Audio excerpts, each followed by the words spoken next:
Oof, indeed, Scrubbly.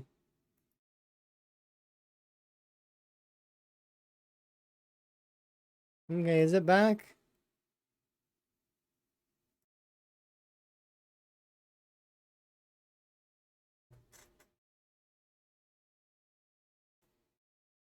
It's back. Okay, sorry everyone. My stream crashed because OBS decided to shut off. Like there was a little notice, it was like and then it closed and I don't know. Sorry. I didn't do anything. I'm just standing here while I checked on OBS.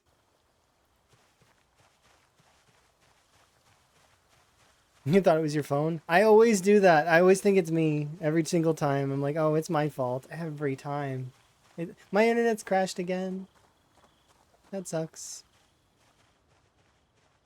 And then I'm always hesitant to say it in the chat. I'm always very hesitant to be like, by the way, streamer, your stream crashed. But really, somebody needs to pipe up and say something.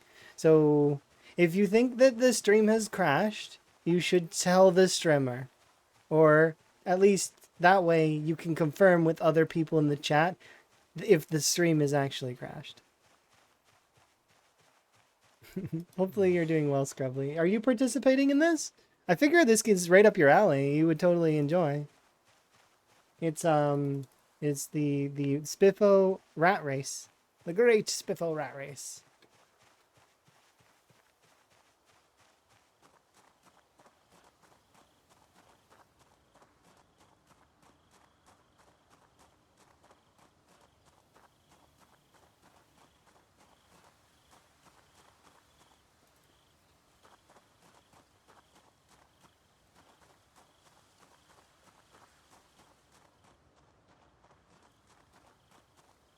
What is this race? Oh, it's so it's a race that's in Lamprey's Discord with all the details are there. So if you do here, I'll do this Spiffo.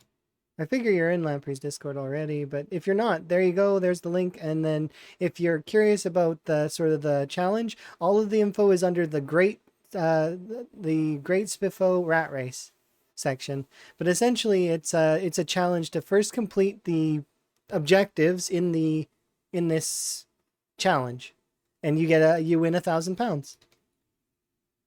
So it's kind of cool. It's like a contest for marathon Zomboid streamers. So if you're a marathon style streamer and you play Zomboid, then give it a go. And then it's part of the reason why in my tags it says Rat Race, because that's what we are. That's the tag for it. It's Rat Race. So if you're looking for other folks that are doing the rat race, you can then find them, and then we can all kind of like stream and collude together, kind of like a collab, but more so that lots of folks are doing similar runs. It'd be cool. I really like it. And then the goal is 1,000,000 kills, and then perfect character, and then 13 outposts throughout the whole map. And then once you've completed all of those goals, ta-da, you win.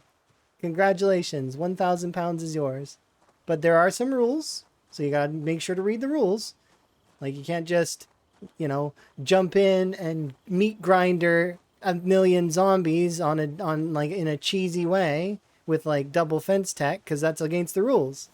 It's no exploits allowed. So that means no stutter steps, no double fence combat. You can do like normal combat. No attack speed increases through exploiting through like the spamming E and all that so that you get the bonus attack speed. None of that. It's meant to be a wholesome kind of regular challenge, right? You play the game and win.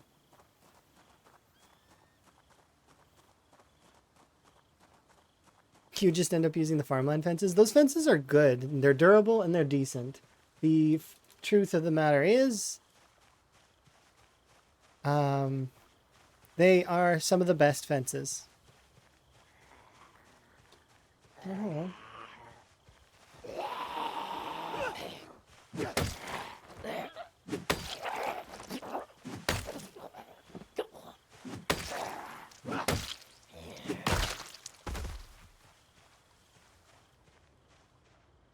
Yeesh, group of 4. And we're already like muscles sore. They're not following me though, they're following the sound effect. Hopefully my clunky feet don't pull them over.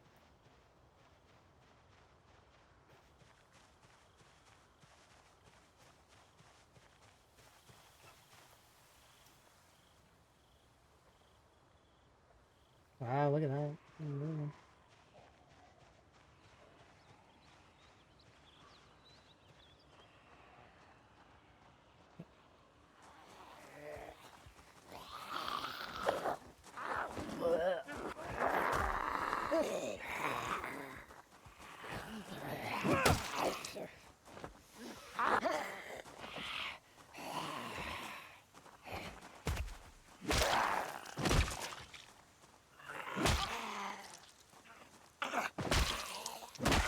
Yeah,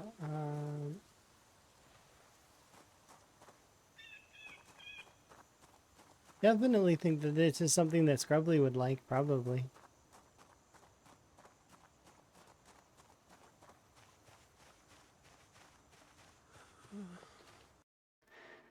They snuck in and closed myself. Only to get chomped. Ah, that's a story right there. You were so close. Yeesh. But at least you went on a journey, right? You're ready for the next one, I'm sure.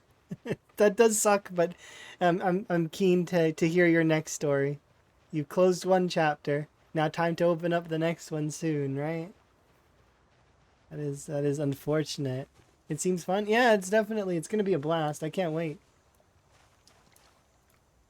I can't wait for it to see how when people get further in.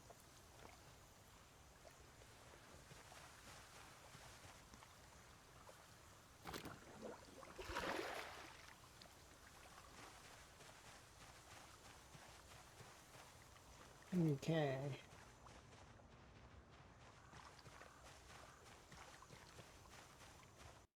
I'm going away for the weekend. You need to sort of get up and...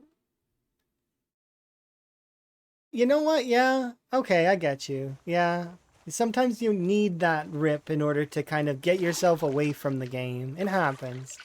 I can feel the same way. My PB run ended in a similar way. Although I was upset to lose the run a little bit, like very small portion of myself was upset a little bit because I had plans that I was going to accomplish.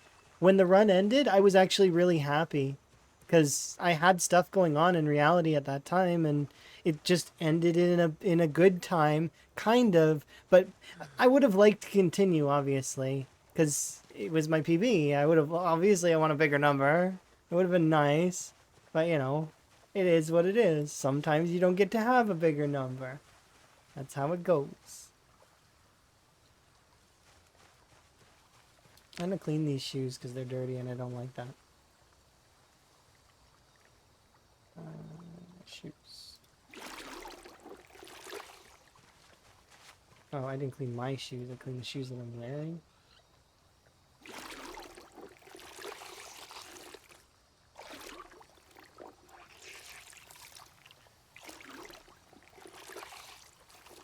Ah, being sad sucks so hard.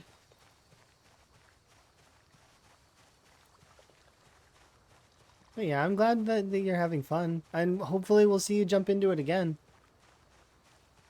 And don't get discouraged by people being ahead. That's not the whole point. Because just because someone is far ahead or whatever, it doesn't matter. Because it could all reset in an instant. In an instant, we could be back at square one. And because all of our games could get bricked. That is the truth. And if it happens, I'm okay with that. I'm alright with that. I will get as far as I can. We gotta be in... Yeah, being in a rush is a good way to end it, too, yeah.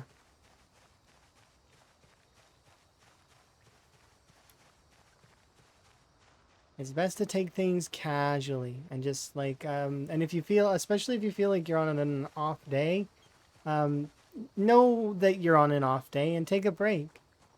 I know we just started this run and these runs, but it's good to bear that in mind in the future if you're feeling like, like let's say you get 10K in, or 100K in, or 50K in, and you need a little bit of a break. Well, that's understandable, right? Don't feel like you're hamstrung in the run, like that you have to play it every day. You don't. It's meant to be a game. All water is bleach now, unless you, well, kind of. You can, I don't know if you can take a sip of it. I don't want to take a sip of it. I'm too nervous.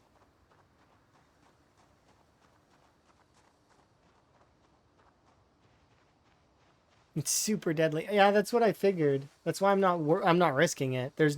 Especially in a run like this, I'm not doing it. I have lemongrass, but I don't know if it'd be enough. Lemongrass lowers your food sickness by 13 when it's fresh. When it's not fresh, it does -9.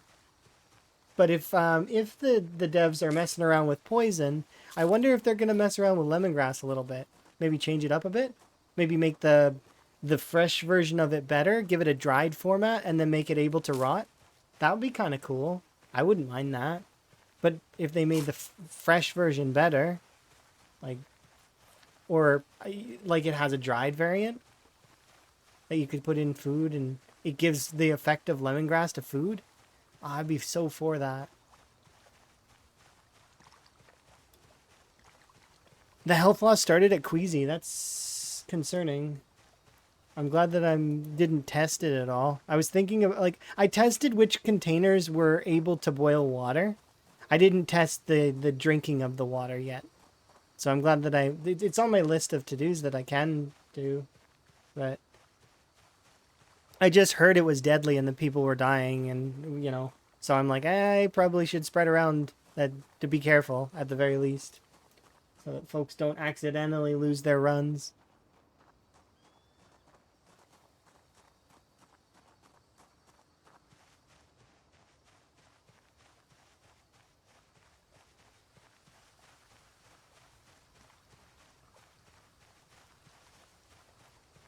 Something's funky. Yeah, they're playing with it, right? And when the devs are playing with stuff, you can expect it to be a little bit strange, because they're manipulating the code, and when you change the code, you change some very fancy things. Sometimes it changes something that's way down the line that you didn't intend to change, but because it's attached to it in one way or another.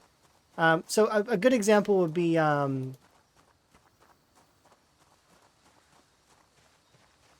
Uh, the I was gonna say the thirst mechanic for soda, but I guess that doesn't work quite the same way.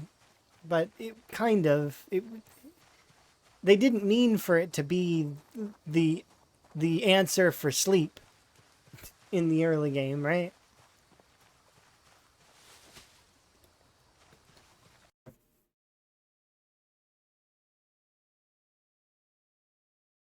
That was a fun time. Yeah. Um, I just need to be careful. Milk was ambrosia. Yeah, it was. It was really powerful. And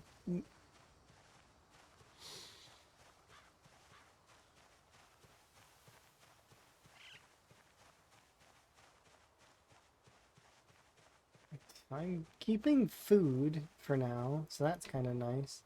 I probably should work out though. But I want to kill those 3 zombies that are down there on the far end first before I do start doing that.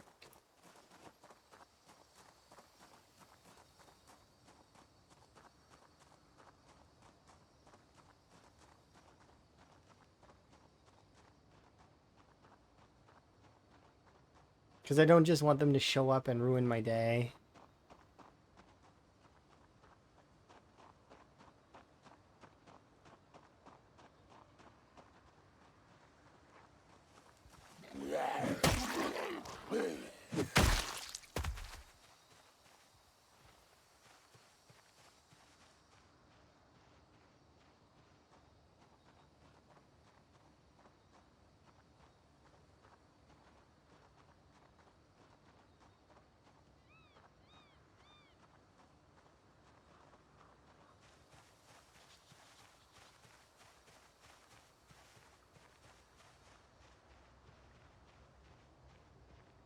There's two.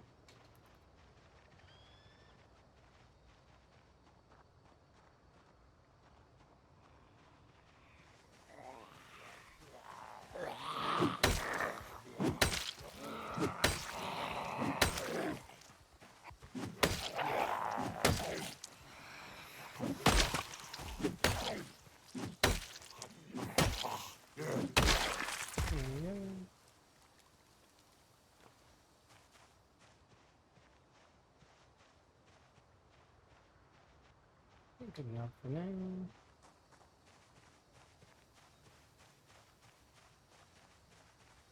They're also tainted. Yeah, that's true. That one would catch some folks off guard, I guarantee, because a lot of folks are really used to just like drinking directly from those. I don't usually drink directly from those unless well, actually I have in the past a little bit. But that was back in the beginning of Build 42. When I heard they were starting to play around with the water, like for plumbing and stuff, I got very cautious. I think that you'd notice it if you've seen, like, I was catching, like, I caught 8 cans, tin cans, and I was boiling water by by liters, like several liters of water at a time. I was like, I'm not taking chances. I'm not gonna do it. It's not happening. I'd rather not.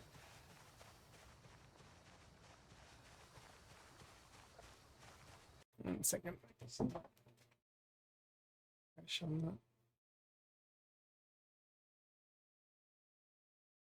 instability.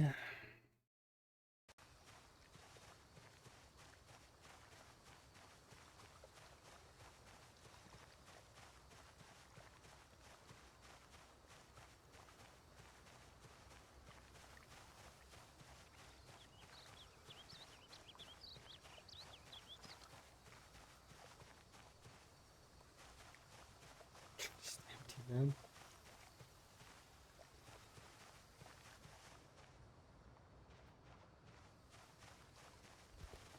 Okay, so let's see. I need to rest, and I need to set these watches over here.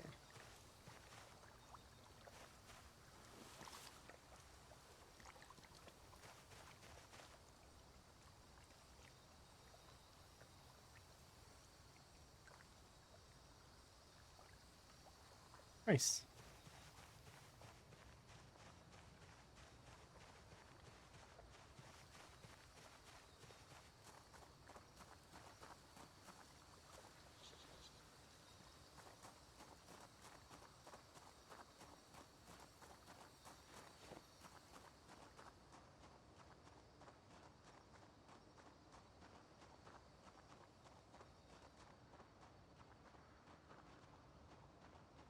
Go over here.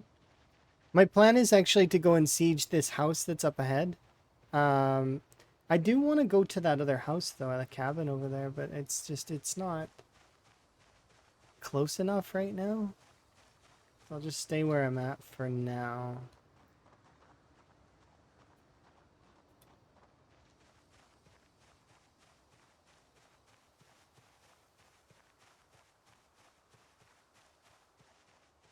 Because there's no need for me to go rushing off and try to go to a different location when I've got some control in this location. It's not crazy control. The zombies keep attacking me from both sides, which is not ideal, but... And I know that if I were to go further this way, we're going to bump into a lot more. So I should kind of try to get them slowly cleared off of this house. Because the reason being is that house up ahead has a shed. That shed will have a chance at spawning a saw. And that would speed things along a little bit. Yes, I could try to go for napping, like level 5 napping, but having it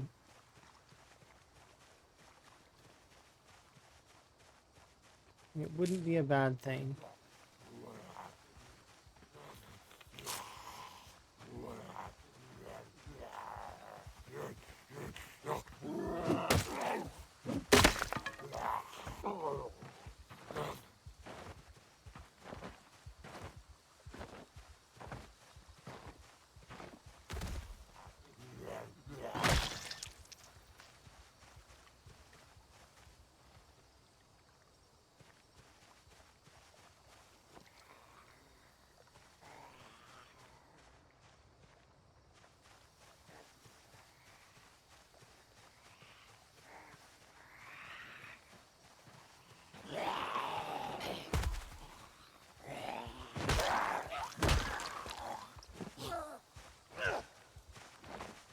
This is a ranger.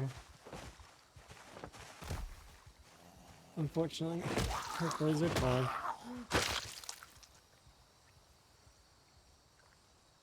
There's only one hole in the ranger shirt, though.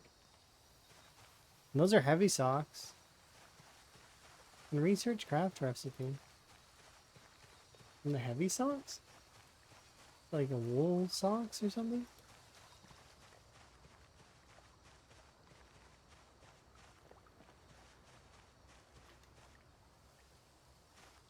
Knit socks. Cool.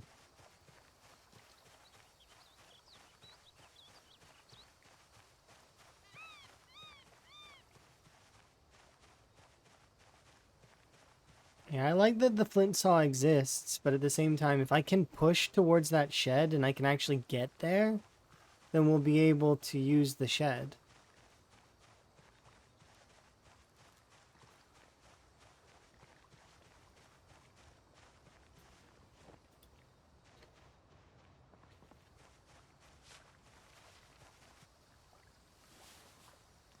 There's a chance that we can have useful things in there. Possible nails, too. Nails are... I don't need nails nearly as badly. Because we have paper clips. But I do know... Yeah, you're not wrong with nails being able to help me craft some carpentry-related things. And I didn't take handy this time, so I'm going to hate leveling carpentry. It's going to be a pain. That said, though, I'll probably level it up with... But I can't... so when we do the fence pole thing, I need to make sure that when we're doing that, I'm spacing them out. I can't just build them all on the same location, because that, to me, is exploity. So I don't want to do that. I don't mind doing the glass, like leveling first aid through the glass method, if that still works. But that's different. And also, you suffer for weeks after you do it because your pain threshold doesn't stop. For some reason, some of the caps are not working in the game. Pain threshold and food sickness are two of those caps that don't work. So if you take your pain above a certain threshold, well, your character's gonna be hurting for today, like so long. Last time we did it, we were hurting for like a couple of weeks. Like agony level 4 hurting, gradually lose it, and then agony level 4 hurting again. You can so corpse sickness and food sickness is another one of those ones, by the way, that can go above its cap. Meaning that if you start building up corpse sickness to the point where you're queasy and you're nauseous, and then you go back to the corpses the next day when you lose the moodle, you might get the moodle back really quickly. Or the moodle may not want to go away because you built up too much. Like, because I noticed food sickness doesn't stop either. It keeps going past 100. So you if you keep building it up, it'll take even longer to go away. But I'm not going to be playing around with that way too much. Not really. Hopefully. Because hopefully we'll get a dust mask or a medical mask, and then I shouldn't be building up too much food sickness around the zombies.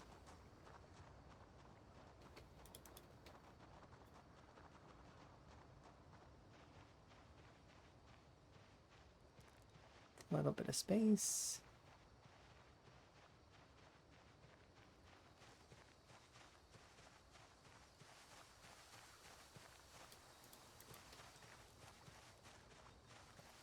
Ooh, potatoes. I'm interested why the devs decided to give us like a lot of them, but perhaps it's a good thing. I'm all right with it. It makes the low-calorie side of things fairly good. The high-calorie side of things still sucks, though, because Dogbane hemp is not... It's good. I'm glad that we have an option. It's just that looting is still better, kind of, for making twine.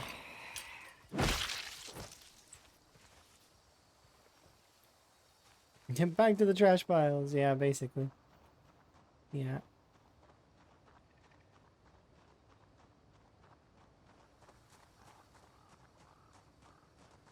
Oh, that sucks. My stream crashed. It's unfortunate. Wonder what caused OBS to crash. I'm glad that I noticed it right away, though. Could be awkward if I didn't notice it right away and we just kind of kept playing. I don't want to have to, you know, oh, you're not recording part of the run. Clearly, I went into the files and I'm editing everything. Yep, that's what's happening. Mm-hmm. You get people like that, though. I'm not that kind of player, but it doesn't matter.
Yeah, that's the fun. The best part about Zomboid though is that it's like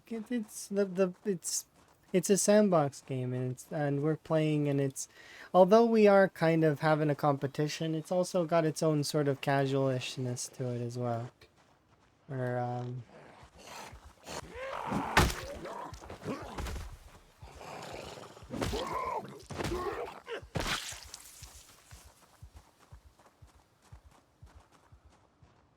oh, here we go. Okay, so we got a few zombies on this side. Yeah, so let's start making our way back. Apparently you snuck behind me somehow.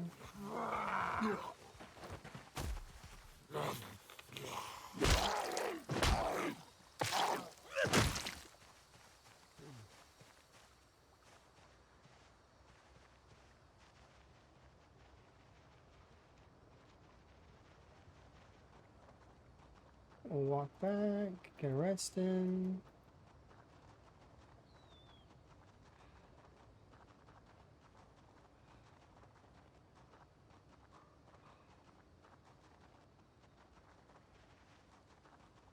Logbane hemp is in the firewood category. This makes me wonder why, though.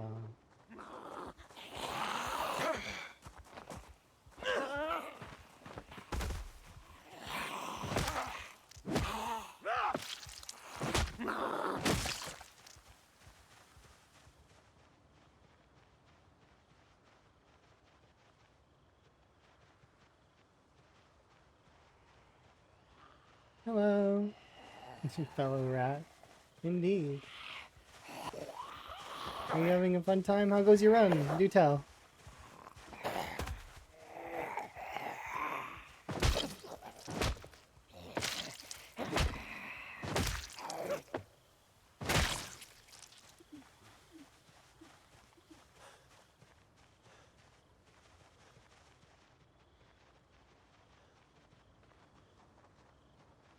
You're still deciding if you should join or not?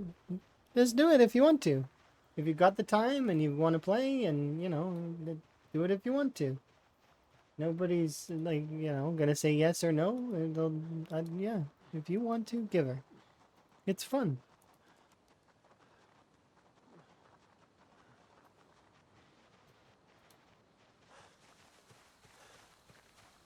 Okay, drop stone on the ground.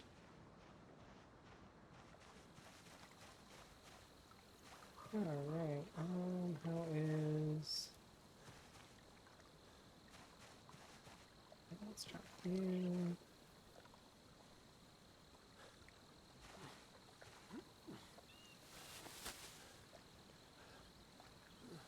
Okay, I don't want to waste time with it, so we'll just light it with the tissue. You have other game obligations? Well, if you've got other game obligations, then, you know, you've got other game obligations. It's fine. We understand. you know, but it's a marathon, not a sprint. So you could join at any time in the future. Feel free. We'll probably still be doing this in like a month or two, more than likely.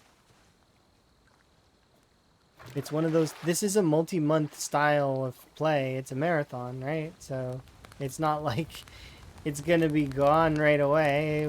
That it's a competition that you can speed through either. There's no exploits allowed. So no exploits means that we have to play the game naturally, which means there's no way to speed run this. It's natural gameplay.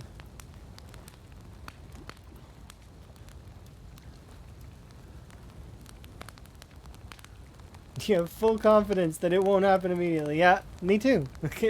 This is going to take like 1,500 hours in order to succeed. And that's assuming we don't die and also that the devs like don't send out a patch that could potentially ruin saves, which is possible. But at the same time, they're trying really hard not to, right?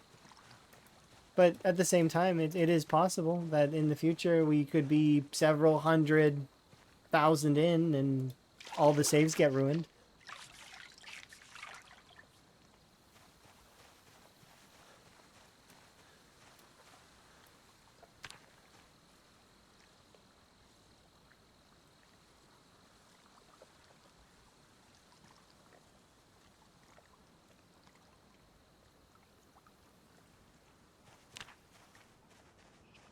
Okay.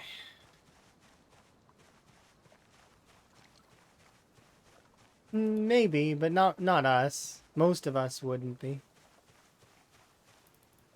People were already pissed about the current saves being messed, like being damaged, or to a degree.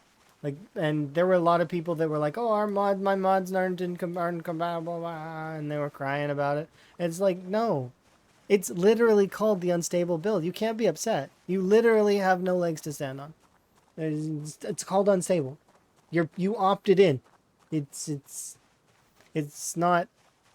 It's like you opt. Yeah, it's just it's frustrating to me. It really is. Beyond frustrating. Stop complaining about things. Like it's not. There's no necessity to complain like that. You can be constructive with your complaints. You can be like, oh, well, this is broken. Here's how we fix it. And then, you know, be constructive, not destructive. There's a lot of, like, you know, this is broken. The devs probably already know about it, but you can post it on the forums and be like, this is broken. Do you know about it? Oh, you do? Okay, well, good. I was just posting because, you know, it's unstable. They want bug reports and they want that. But they don't want to see whining. Would you? I don't want to see whining. Complaining about, oh, my save's bricked and all my mods don't work. And why should they care about that kind of nonsense? They live in the basement at Spiffo headquarters. They work around the clock.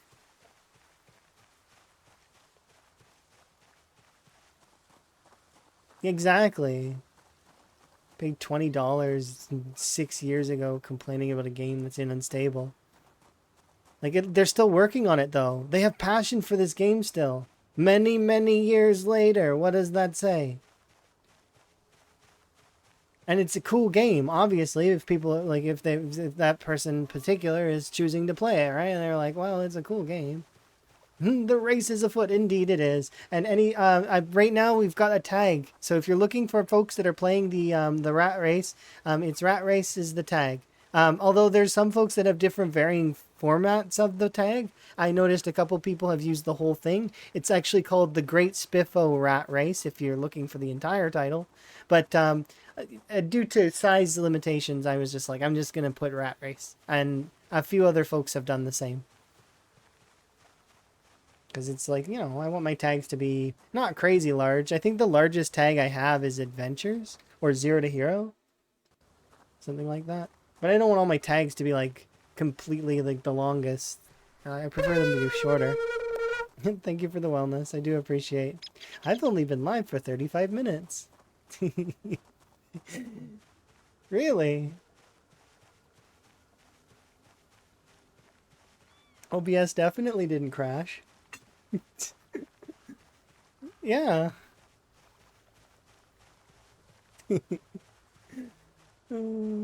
I'm okay with it though. It's fine. Programs crash sometimes. It's just how it goes. Sometimes you just gotta deal with it. There's no need for zero to hero. You are not wrong. However, zero to hero has a benefit, sort of, and actually, the folks that don't like zero to hero will bring up this benefit as fuel in their argument to say that zero to hero is overpowered. So the folks that don't like zero to hero will claim that, well, it's not that hard. You just have to get through the early game, and then suddenly you're way stronger. Well, yes, that's true. That's you just described the entirety of a zero to hero. That's what it is. You were zero and you became hero. You are going to be stronger than a standard character. That's how that works. And that's why I do it. Is because the best version of a marathon character is the character that starts out with all those extra points, but all those negatives that you can lose, as well as a few negatives that you can mitigate. So in my case, I took puny, unfit, overweight, or in this case, it's called slow metabolism, as well as I took a lot of the panic traits. So I took cowardly and claustrophobic. Yep, essentially it's the traits that will go away eventually, and actually we're about to lose overweight too. So in a way, Zero to Hero has huge benefits, but it comes with a cost that my early game is affected, and that I'm gonna be until the unstables forces a reset.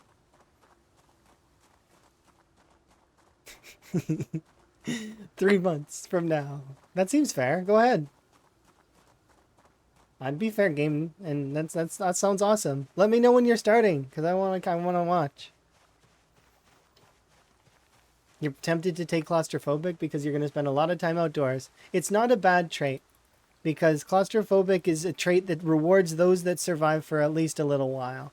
Because if you survive for a few months, eventually, you won't really notice claustrophobic as much outside of closets. And actually, there's a hidden benefit in claustrophobia. So in claustrophobia, if you're having a really bad day, like, in terms of weather, you have a foggy day or a tropical storm rolls in and you just don't want to go outside, you know what you can do? Go into a closet, have your character panic, and read books all day. They will not have boredom, because panic directly removes your boredom. Because it makes sense. Your character is freaking out. They're busy panicking. They can't be bored.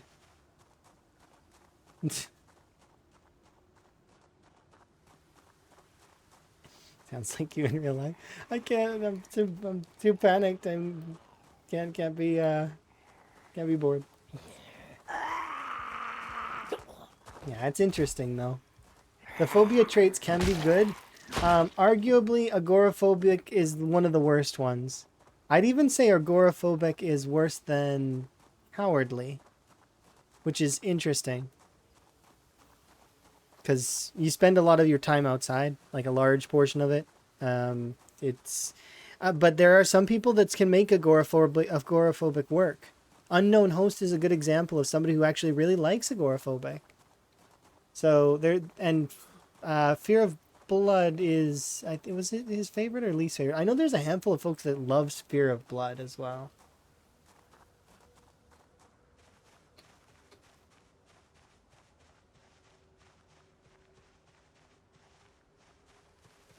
You can't be depressed. I mean, you can actually. You can be depressed and panicking.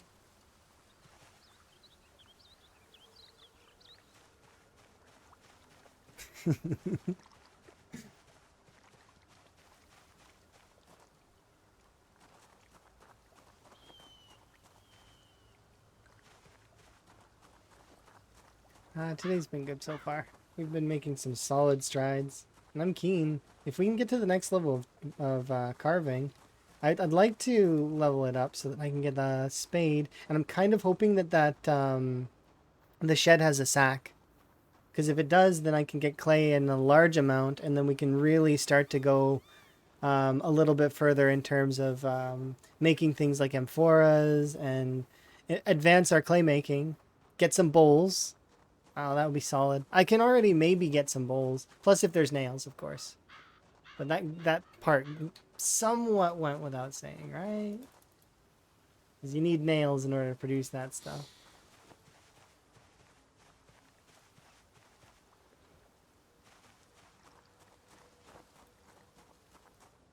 Um, can't see very well during fog.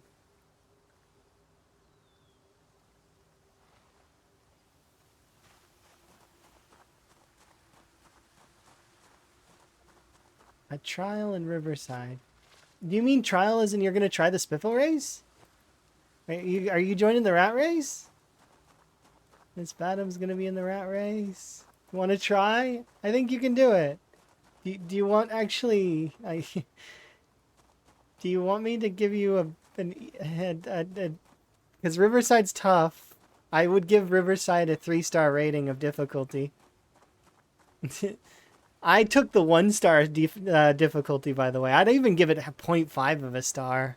West Point's not hard to get out of. What are my top picks? West Point is the easiest city in the game to get out of for time 16 currently. If we go through all the spawns, West Point is probably the easiest. Because the way that they've done the heat map consolidated most of the zombies to the center core of West Point. So you can kind of get out of West Point by going off to one of the sides of it. The beach of West Point's also really, really light, right? So you can kind of just go up and out, right? West Point's good.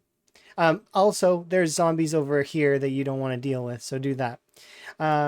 Muldra is the hardest. This is the 5-star difficulty. If you want to put yourself through misery, this is it. Right here. Not only will there be a handful of spawns that will not just instantly kill you, but they will instantly kill you very slowly because you'll be spawning in the direct center of the gated community, and there are so many zombies there that it is ridiculous.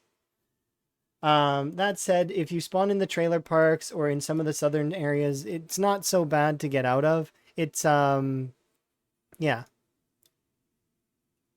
Yeah, you can kind of base in West Point. I wouldn't stay there though for the whole time because of the helicopter. The helicopter will make it angry. So I stayed over here for quite a long time, and I bailed when I thought the helicopter was gonna come, but I mistimed it by a day or two.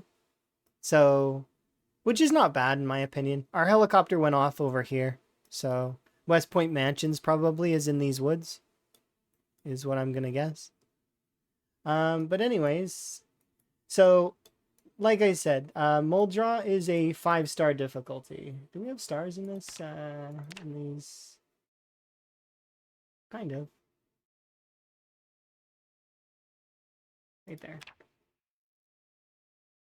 So I'd put Muldra at 5 stars. I'll put West Point at 1 star because it's like not super difficult. Rosewood, I would put Rosewood at 2 stars difficulty. The reason why Rosewood I would put at 2 stars difficulty is because if you spawn in the center core of Rosewood, it is kind of hard. The center core of Rosewood is a bit of a pain. You can still get out. There's still enough space. It is a little bit annoying. If you spawn down here, you can kind of jump this fence and then make your way to the road and then get out through the bottom section here, or going across through this way. To which then you can kind of go down and live down in this area. This area is kind of not too bad. I'd kind of try to avoid this, but if you can get down here or over here, there's not that many zombies comparatively. This has a little bit of zombies, but not unmanageable. This is a good spot to go if you're in Rosewood. So like I said, 2-star difficulty for Rosewood. I said, and I stick to 3-star difficulty for Riverside. Riverside spawns you in a lot of areas that are like the trailer parks or out here, but Riverside also kind of has one of the most wide netted heat maps out of all of the cities. The heat map is weird and lengthy. If you can get to the main road and then ditch the area, you can kind of go past these, and most of the zombies should be consolidated to these locations. But the trailer park is really a pain to get out of. It's scary. Like the zombies will jump in and kill you right away unless you can manage to get out and then run a little bit. Um, Same for some of these other areas. Like it's lighter pop, but than say the consolidation. Like it's not as bad as core of spawn of Rosewood, but it's still pretty bad. I would say so. 3 stars for Rosewood because especially if you stay in this area for a helicopter, it's scary. It's so widespread that lots of zombies will mess you up. And then so finally we come to Echo Creek. I would say that Echo Creek depends on where you spawn. So Echo Creek is, I would give it also probably a 2-star difficulty because if you spawn in this particular trailer right here, you can run over here and it's clear. This whole area here is completely like no heat zone. It is empty. There may be a few zombies inside, but it is clear. That said, if you go just down here a little bit, this area is not clear at all. And also, Guns Unlimited is down the street. So if you set off a helicopter in this particular area, it can be kind of scary. It's a good idea, in my opinion, to bail out of this one. And the folks that are basing here are basing correctly, in my opinion. This is a good spot to base. However, don't set off your helicopter here. I do not recommend that because it'd be kind of annoying. Not only are the cultists going to come and stare at you from across the water, but you're going to annoy quite a lot of this outward area, and it's not crazy high pop. The Wilderness Rehabilitation Center isn't going to come out to say hi because most of it will be trapped within the fence line. But yeah, I don't think that it's a good idea to stay here when your helicopter goes off. Go out somewhere else, walk away, and then don't walk too close to Irvington because you'll piss off Irvington. That's not good. And don't go this way towards the Irvington Speedway because that's a bad call. Irvington Speedway is scary. It's got holes all along the far fence line. They will come out and they will greet you in the best way the zombies know how. Also, this scrapyard here is missing its fence. So all the zombies in the scrapyard, which is quite a considerable number, will also come up and say hi. So, like I said, don't go that way. Thankfully, Guns Unlimited, if you're blowing off a heli down here, it won't come down because it'll get stuck in the fence. Some of their shooting range zombies may get out, and some of the zombies that spawned on the outside of the fence will get out. But that said, it's still mostly okay. But yeah, so if, like I said, we'll go over the difficulties again really quick. West Point 1-star difficulty, not so hard to get out, run away. You can get out. You can also live there for a little bit, but you're gonna want to leave. That it is kind of just how it goes. From there, like I said, if you want to play hard mode, go Muldraw. Muldraw is tough, especially if you spawn in the gated community. If somebody can actually spawn in the gated community and manage to run back and hop the fence and then get away, that would be amazing. But this is the hardest. Definitely the hardest town. Rosewood is a 2-star. Riverside is a 3-star. And finally, Echo Creek is a 2-star. So that's how I would go about it. And just to make so just to make it so that they're not all the same, I'm going to give Riverside a 4-star. And we're going to rate Rosewood versus Echo Creek based on my opinion, anyways. I'm going to give Echo Creek another star. It deserves it. It's got Guns Unlimited right across the street. And if you spawn in any of these other houses, it's really hard to get out because they're completely surrounded. Meanwhile, if you spawn in the Riverside gated community, at least you have the chance, or not gated community, the 2-story houses, at least you have a chance to get across and kind of like hop away or run away in some way. Like there's a hope here. There's no hope in those trailers, or it's low hope. So, but, so yeah, I would say West Point, Rosewood, what was it? West Point, Rosewood, Echo Creek, Riverside, Muldra. That's the order of difficulty. 1 to 5.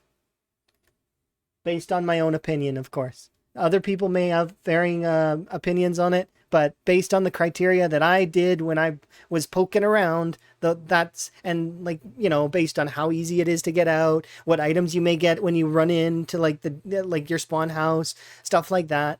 It's easier to base things based on that. But anyways, so for the folks that are choosing the other spawn locations, my hat off to you. You're brave. I took the easy way out because it's the best way, and I knew that I could get out 100%, which is why I've yet to die so far in this challenge. But I mean, I might. It's possible. But we're at the point right now where I'm just kind of trying to save up resources, farm up my skills a little bit, and then, you know, we'll die maybe to combat or something. But anyways, Rhett's going Muldra. I could totally see Rhett do Muldra and then successfully win. But remember, you're not allowed to use exploits. So that means the framework walk is not an option, as far as I'm aware. Because that I would consider that an exploit. And I'm sure Lamprey probably would consider that an exploit too. Although it isn't technically an exploit, it kind of is. The framework walk is not... that's just what I call when, you know, you have low frames and you're walking directly through the zombies. There's a clip of it actually that's fresh on my right now on the channel. It's I walk directly into the Guns Unlimited. It's like low FPS phasing through the zombies. But you've seen it many, many times before. It's just a coined phrase that I'm just throwing on it because I like calling things something. It changes occasionally, but I do like having things that have, like, putting a name on it that has, that's kind of neat. Even if if it already had a name, I would probably call it that, but obviously I don't know what that name is right now. It's just low FPS walking. That's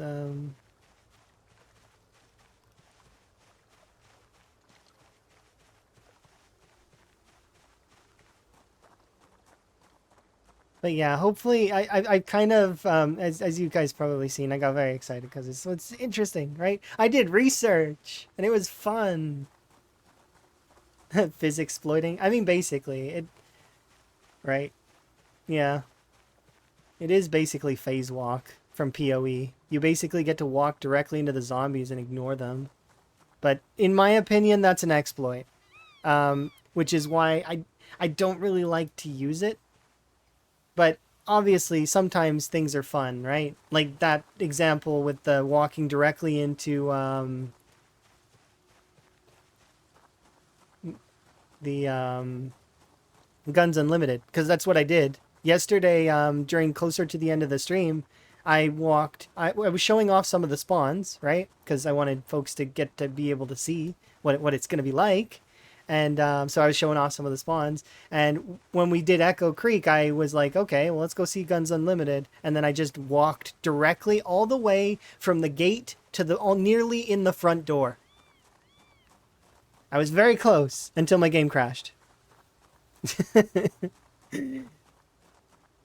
I was so close. I almost got inside. So I could die inside, I guess. What I was actually thinking about doing on that back half of the walking through was walk out the other side and then hop the fence and run away and survive. But it didn't get to that point because we crashed before I could finish it. It's okay though. It happens. My computer can't handle that many zombies. I don't think the engine can handle that many zombies. It was a lot of zombies. Like 20k zombies or some nonsense. Because the second I showed up there, it was framey and also... not as framey as it should have been, though. But I think it's because it was a fresh world. And then also... But shade zombies immediately. Like, there was no question of the thousands that were there.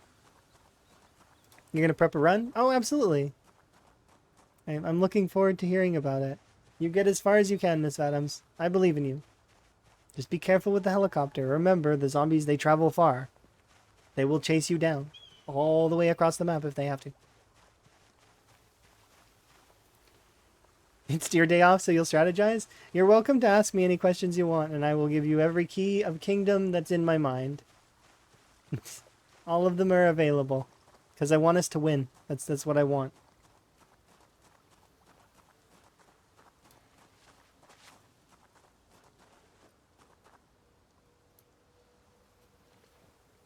So if we could win, that would be very much happy for me.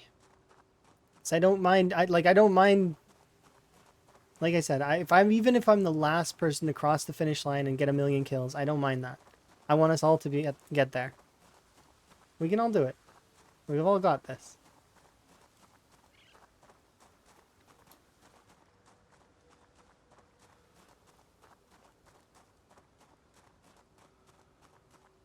A bunch of unaggroed zombies at border just staring you down.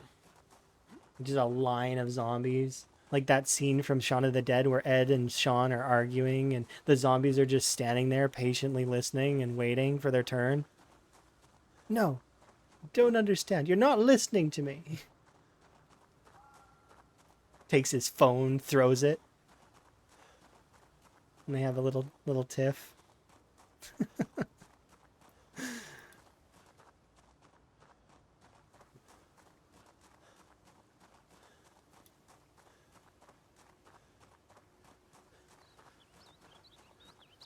You found a campsite in your test run? On both of the runs that I played previously, there were campsites leaving West Point.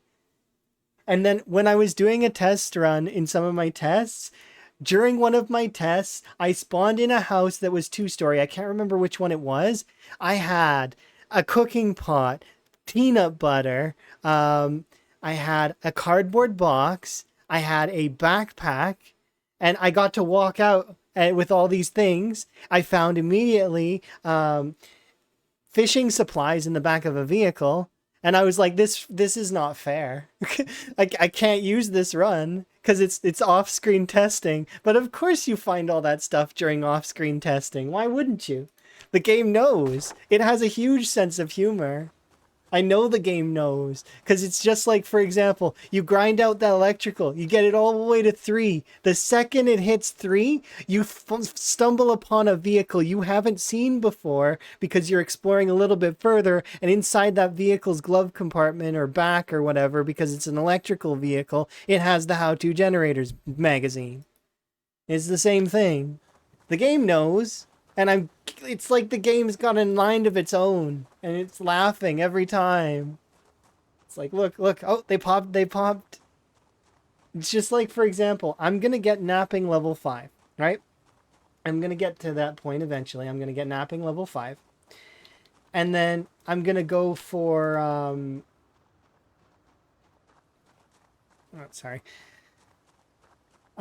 going to go look in that shed, and there's going to be a saw there. Because I can make one, I would find one. You forged a hacksaw before? I think one of the luckiest things I've seen in Zomboid is in the Cryo Winter run that I was playing a long time ago. I forged a saw directly in front of my fire in the beginning of the run. Like, very beginning of the run. That run went as long as, until I decided to stop doing Cryo Winter. That run went for over a year in game, but it was Cryo Winter set to its hardest settings. The coldest it got was minus 177 Celsius. It is really cold.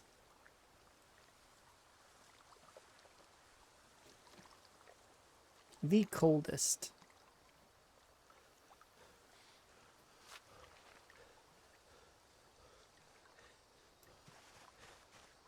I need to drop some of this stuff, so let's just throw this on the ground. Also, that can go there.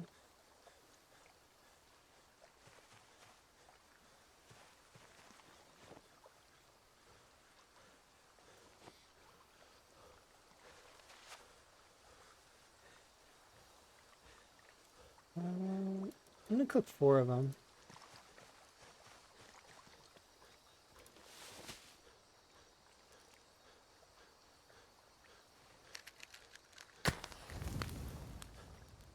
Am I just getting foraging up? A little bit, yes, but I'm gonna do fitness and strength soon. I've been doing burpees occasionally, but the reason why I haven't been focusing into it is because the first thing is in the area, the zombies are not they're not completely gone. So I'm a little bit nervous to go low on my exertion with zombies around.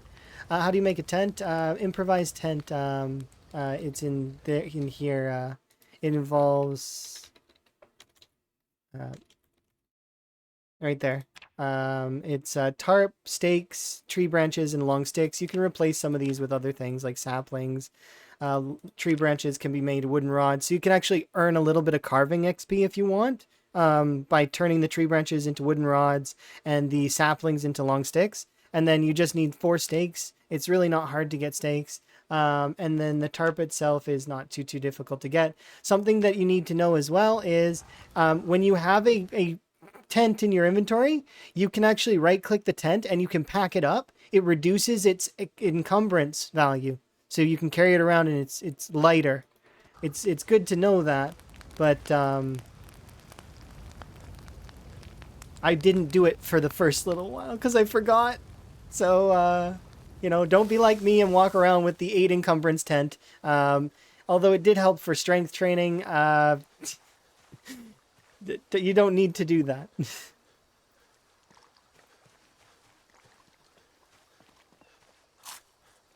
Also, currently, tissues are worth their weight in gold. Pick up a tissue if you ever see one. One tissue and just carry it around with you. If you get a cold, it can help you. But also, it's good for starting fires. It's like toilet paper. You're back. It was a silly ad. Oh, I'm so sorry. Did you miss what I said? What did you hear before the ads took you away?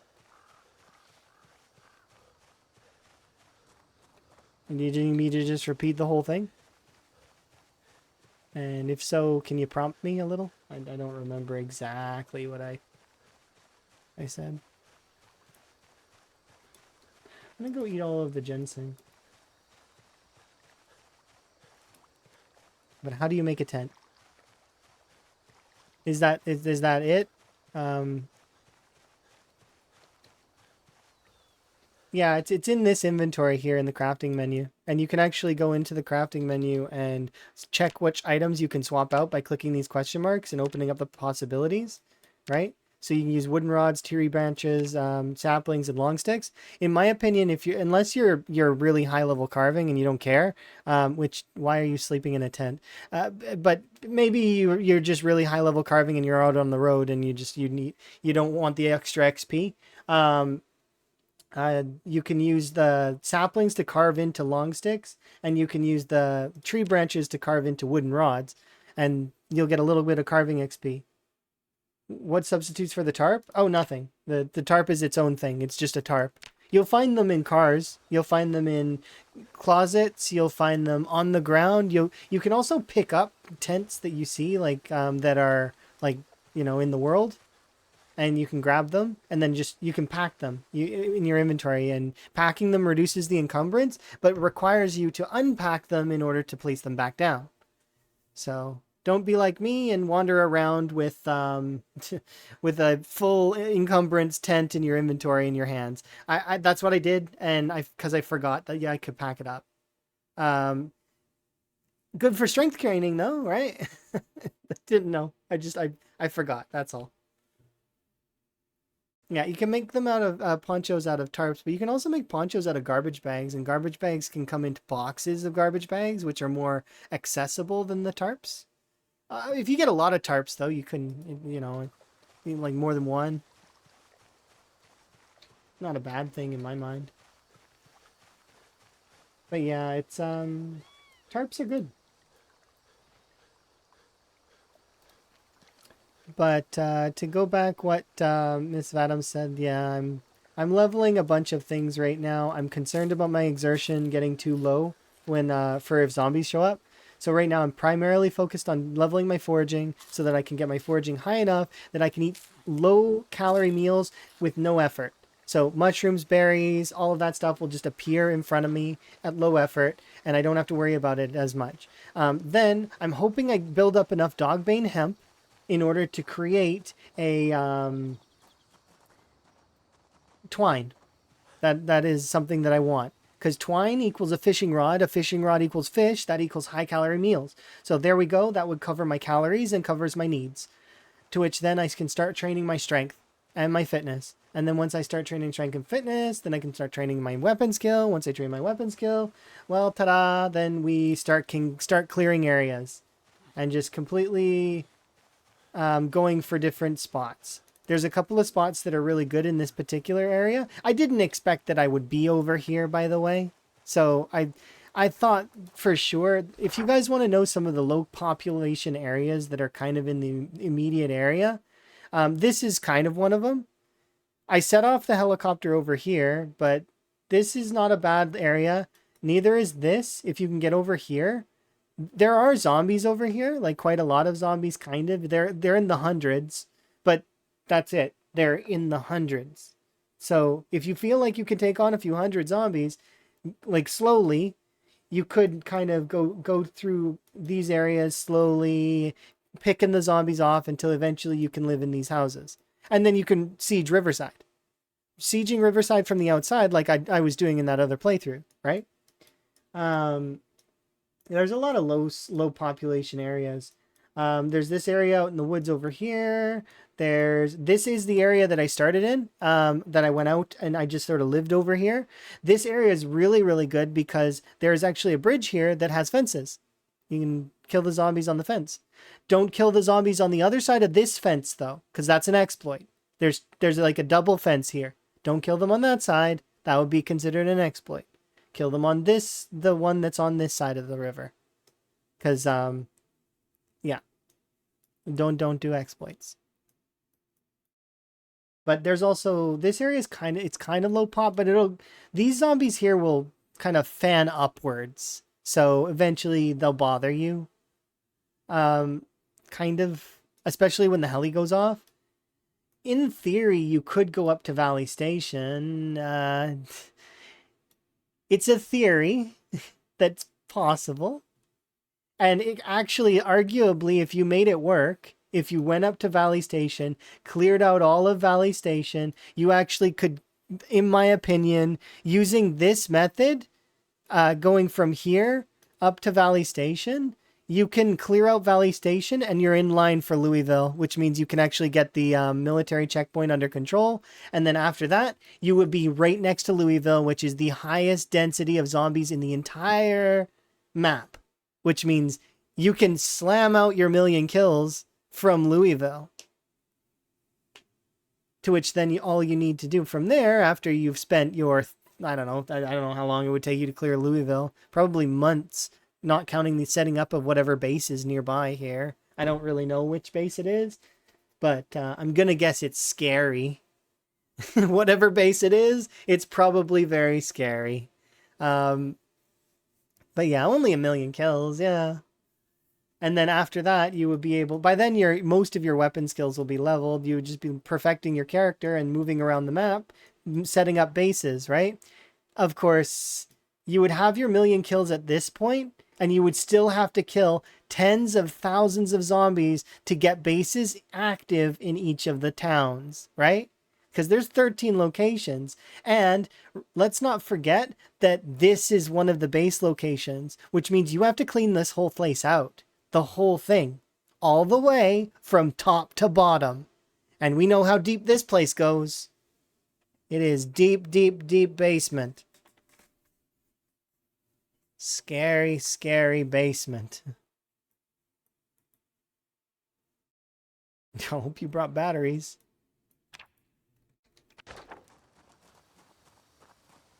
But yeah, hopefully that gives some folks some ideas. Now, I don't know all the things, of course, but there's a lot of different strats you can go as well. Like there's some low density areas, and I definitely recommend folks look at Lamprey's map. That's a good starting thing to look at. I am saying the easiest part is, yeah, I'm not even kidding. That is the easiest part. The easiest part of the challenge is the million kills.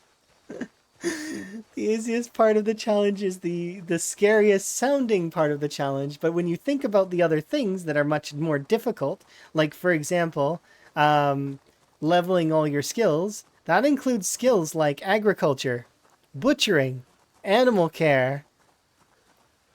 These ones are all easy. These ones are all fairly easy. Most of these are easy, but think about it. Mechanics, pottery, glassmaking, welding, tailoring, electrical.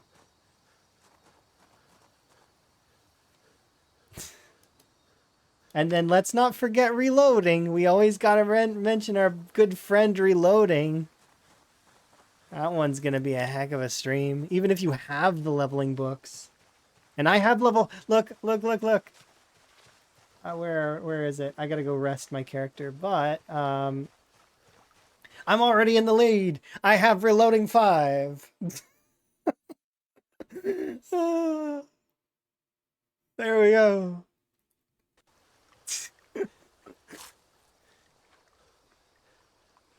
Right there. That's like 20 hours of gameplay right there in that book. At least something like that. I don't know.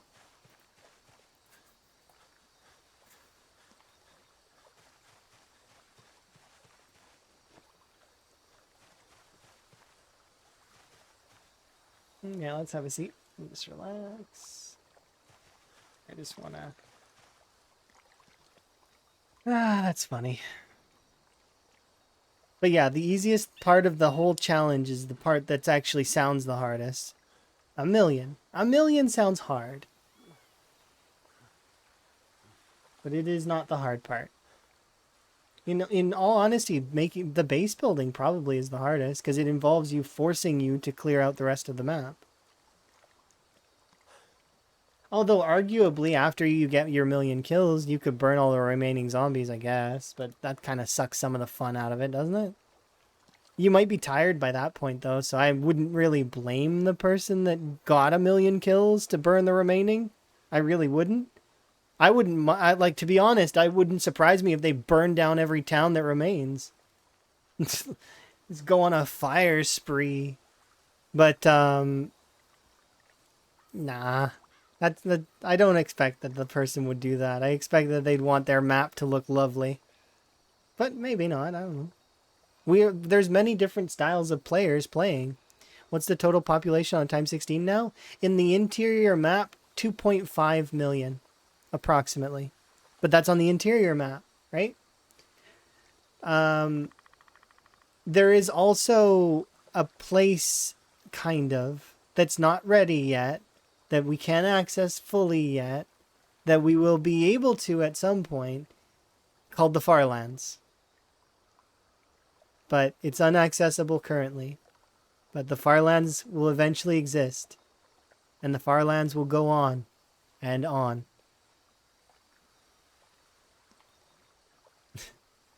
Yes, the Farlands. It doesn't exist fully yet, but it will.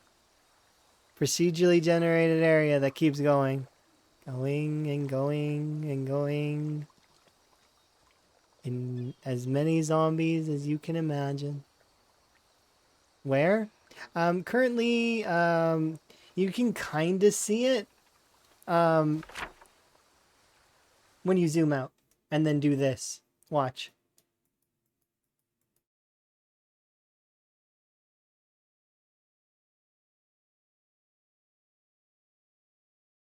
Did you see? Maybe here. I'll show you. I've got I'll put this here, right? See this truck that is as big as this is as big as I can make it, right? It's right here, right? Okay, and so it's there, right?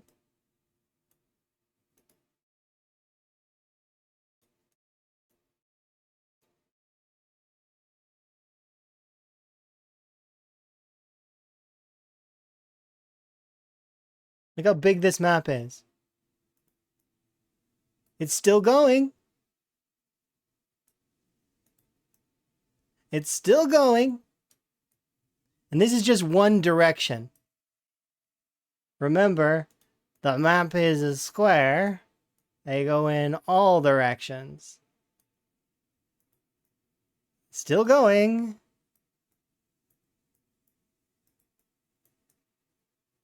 Almost there, probably, right? Right? Maybe? Oh, maybe not. Still going, still going. Remember, this is as big of a marking as I can make. I can't make a bigger marking than this. And if we compare this truck, I'll show you how big this truck is after. Let's see, look, I'm still going south, still going south, still going south, still going south. Oh, I zoomed out a bit too far. Well, it's going to be developed into, I think, do you know how Minecraft, are you familiar with how Minecraft works? And how Minecraft procedurally generates area and just kind of keeps going? Similar like that, I think. But I don't know for sure, because I'm not a coder. That is what I think. But like, look how much of this there is. Like, it just keeps going. And it looks like it just keeps going forever. But as you've seen, when I clicked earlier, look, there we go. See, I do hit the end. It does happen where I hit the end, right? And look how big. So this is the end. This is how big my truck is, right? And sliding all the way back here and comparing to my character, which is here, that's how big the truck was, right? My character's right there. That's how big I am. That's how big this truck is. And you can't even, like, I don't know how long this is, but it just keeps going, right? Like, keeps going.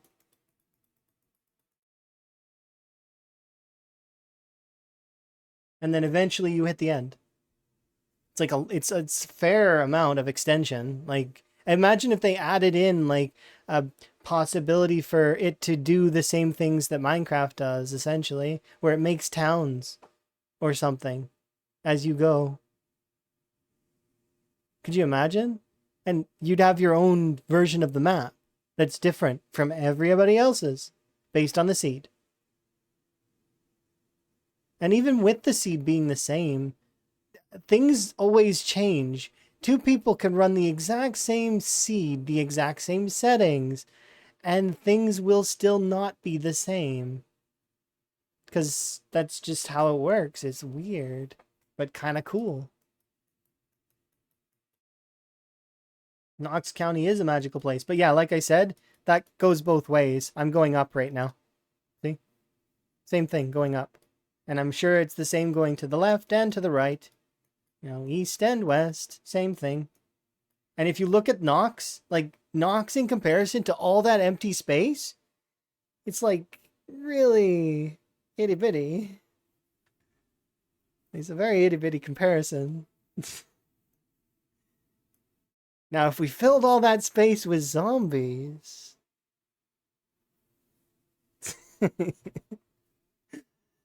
Okay. Let's close that. Okay, let's return to what we were doing.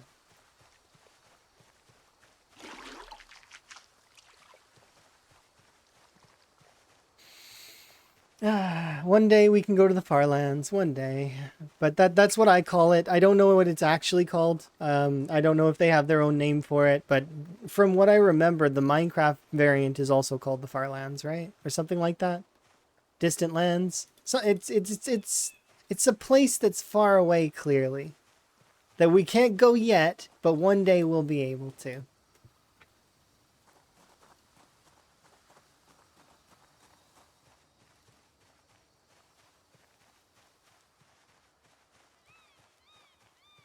It's a magical place, yeah.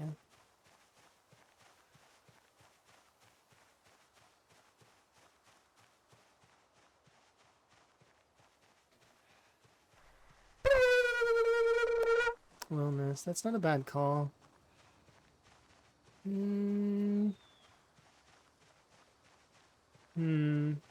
full is my tea? No, I still got like a half a cup. I'll take a sip, and then next time maybe I'll...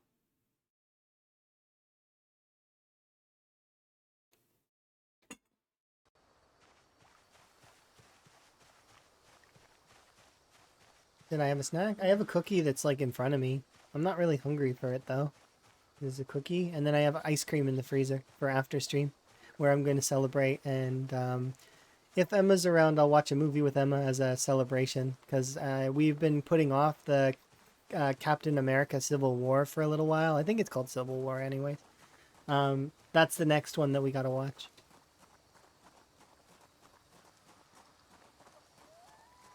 3-3. I'll do 2-2 if I feel confident. But 3-3 generally, 5-5 with higher levels of muscle strain. 3-3 will be fine though on this level of muscle strain.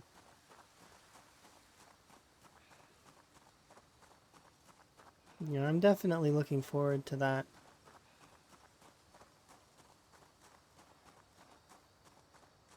Oh, hello. I don't want to fight you right now. I'm like in a bad way.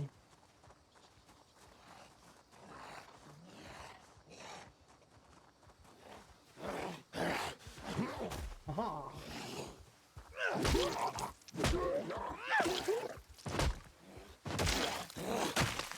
Defeated. Let's have a peek at my shoes.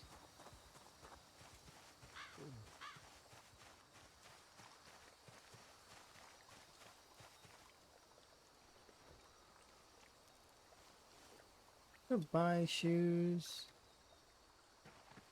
Oh, actually, we should... No, not those ones. I kind of like these shoes, though.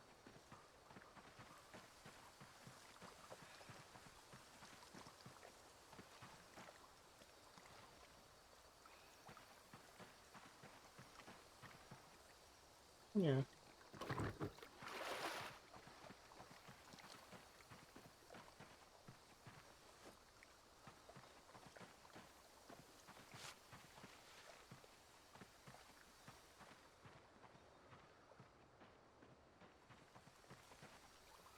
Okay. Kind of want it. So right now I'm kind of just going to keep foraging.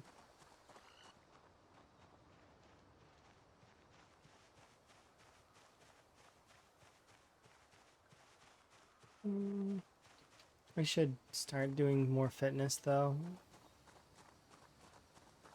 I'm putting it off a little bit, and I shouldn't. I know I shouldn't. I do want to find the twine though.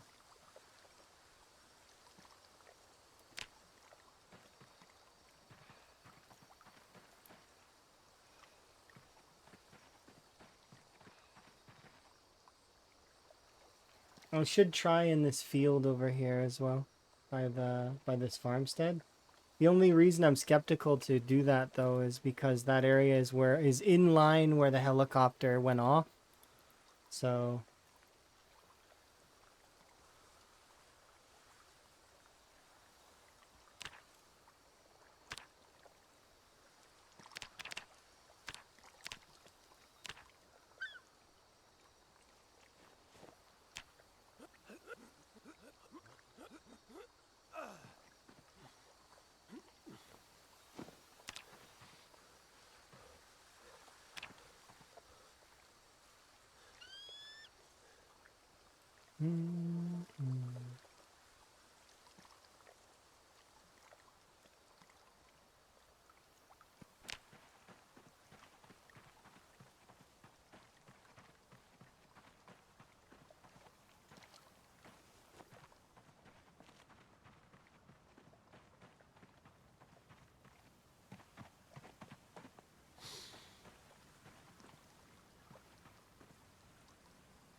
thank you very much for the congratulations. Do very much appreciate. Hopefully you're having a good day. I'm having a really good day. How goes? Did you find out about the great Spiffo rat race? If you haven't heard about it, you should definitely, consider. It is a challenge that Marathon Zomboid streamers are playing that is really cool. It's a multi-month, it's a multi-month marathon style stream where the goal is to go for 1,000,000 kills, as well as quite a lot of other objectives. It's neat. And there you go. It's in the section. The details can be found in Mr. Lamprey's Discord because he is the one who created the challenge, and it is neat. You're doing okay? I'm glad. I am currently in the process of leveling my foraging, and very quickly we will be moving on to leveling fitness and then fighting zombies mostly. But I do want to go and check out that shed that's to the west a little bit.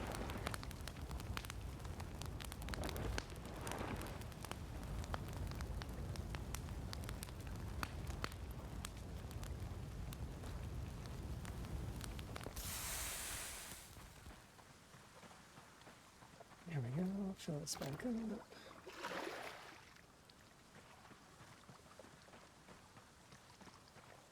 So if I'm lucky, we will be able to go and... Can I wash you?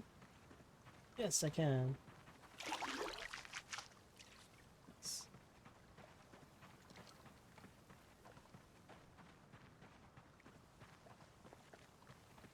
I want to be able to check that shed to see if there's a saw or a twine or... There's a lot of things that can speed up my run right now in that area.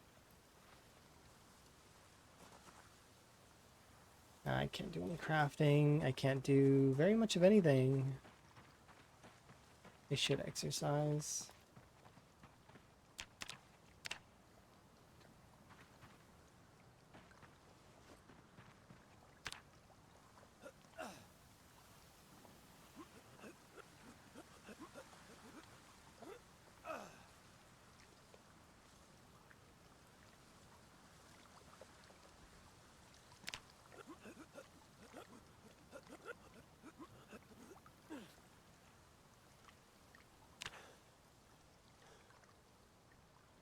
Here comes the muzzle stream.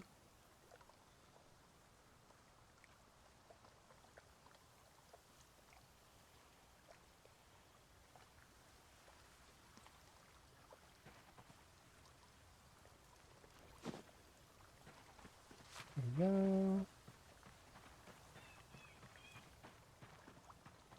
But I had put other potatoes in the inventory. Did I eat those? Must have.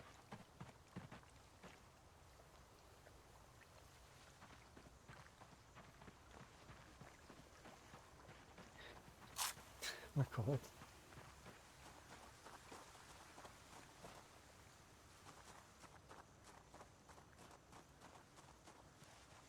Okay, what level of foraging are we at? 5. It's right there.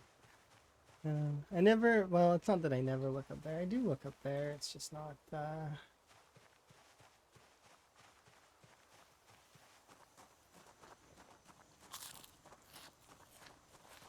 well, I've got a...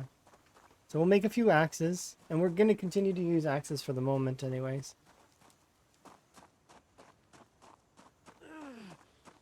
I may swap weapons though eventually. But for right now, axes are convenient.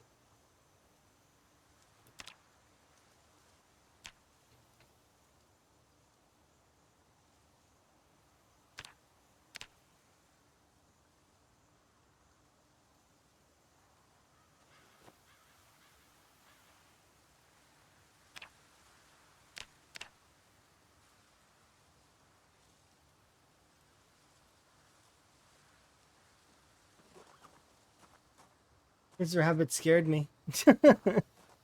Bunny, why are you doing that?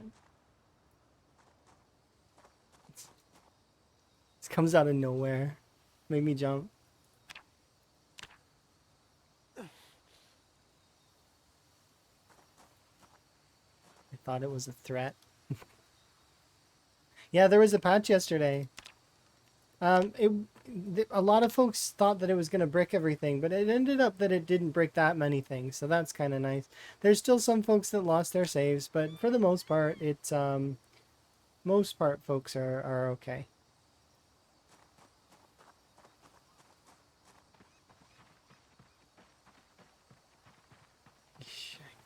so very much don't like.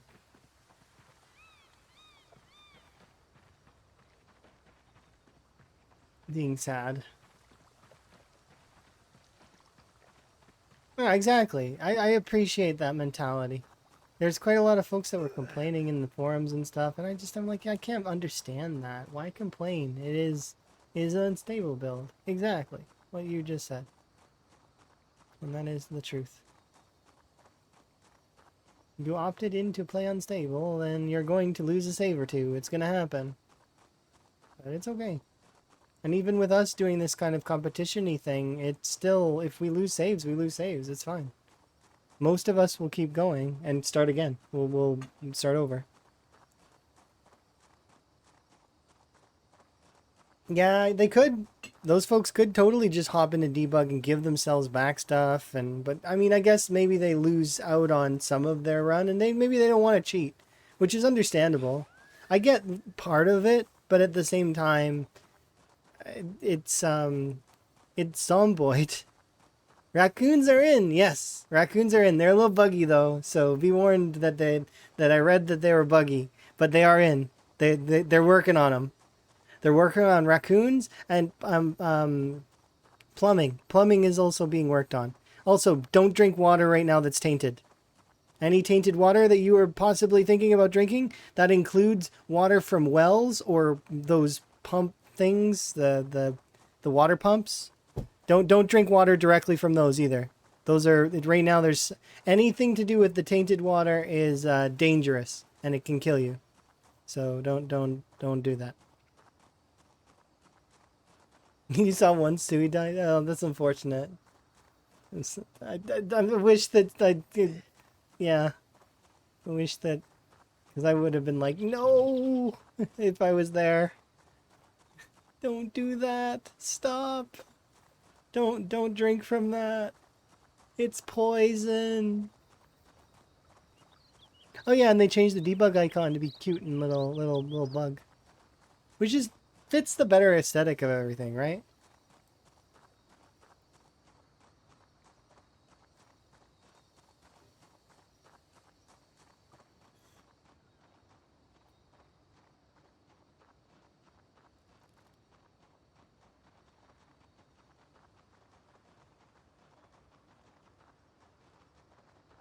Walking, walking, walking.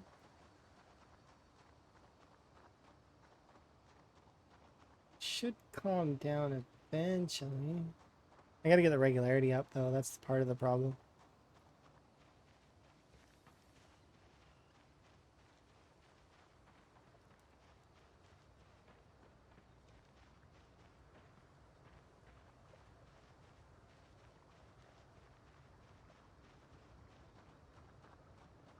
But remember, we have very loud feet.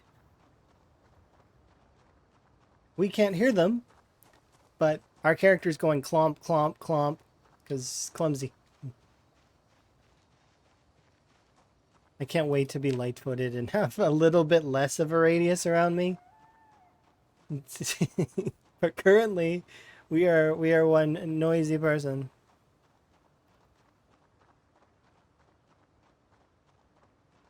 Everybody knows someone like that. That could wear holes in the floor with the way they walk.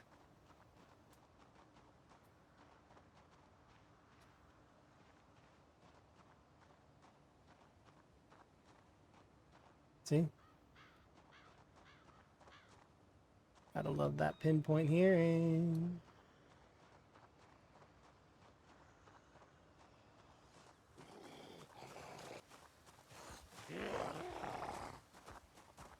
Well, you saw Sui die to one. Can you explain that further? Die to one? Did it trip her? How did she die to it? I don't... Did it bite her? Do the raccoons have the Nox virus?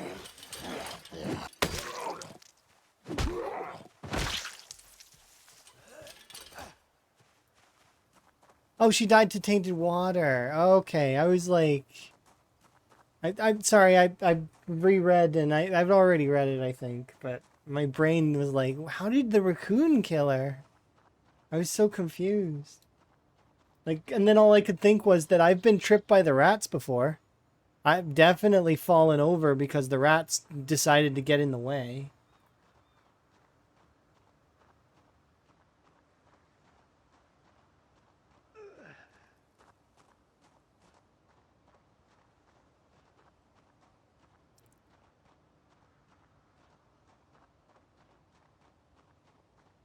We're doing like 6 different things. Oh, that's okay. That's so long as it's not something like you're doing heart surgery and watching the stream and a bunch of other stuff, you know, make sure to prioritize. Certain things are more important.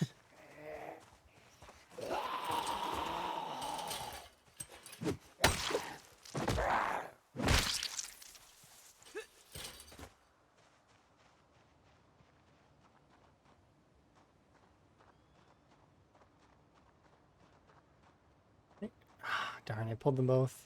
I was trying to avoid that.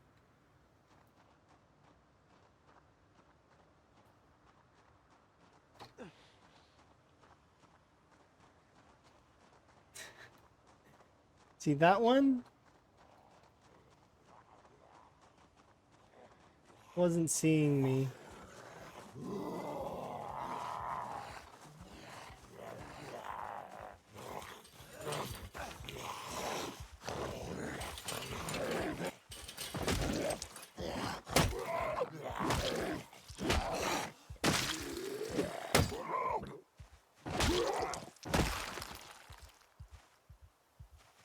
Oof, this muscle strain. For some reason, one of my hands is not as strained as the rest of me, though. Just a little strange.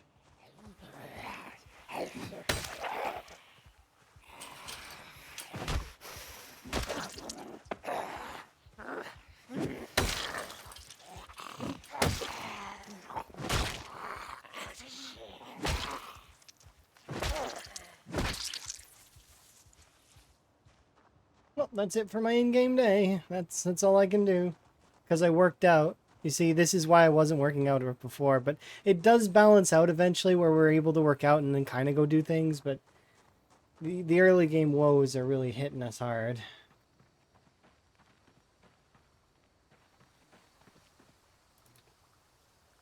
Really hard. Because we're so sad. At least we have varying foods to eat.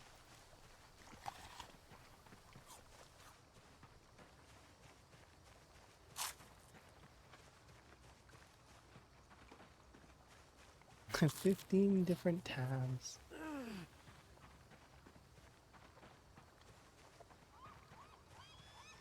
That sounds kind of fun, though.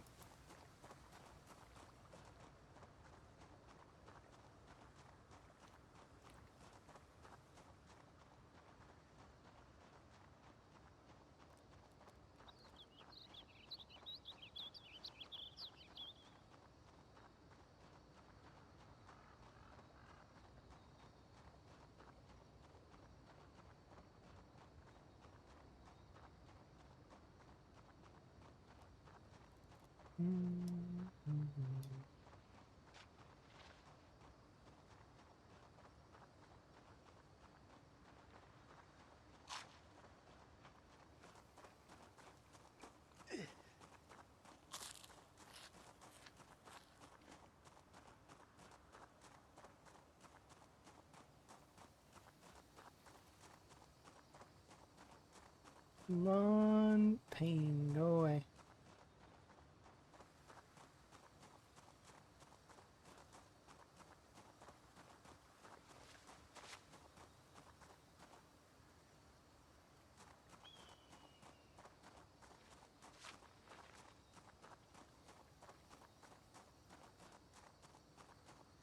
This sheep bag can almost hold nothing. Hello, Jan. Hopefully you're having a good day.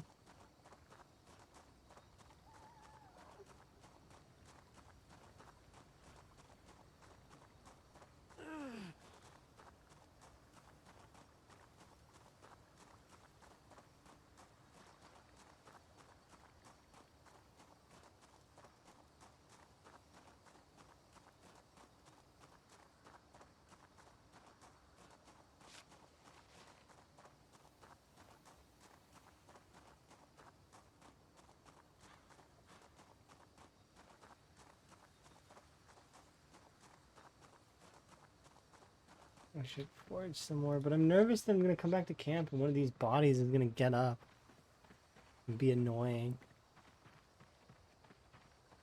Just because they can reanimate doesn't mean they should.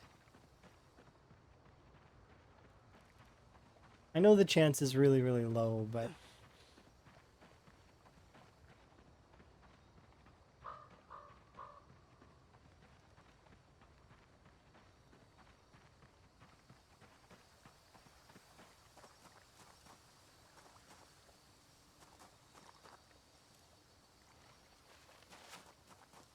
Well, time to do a big bunch of...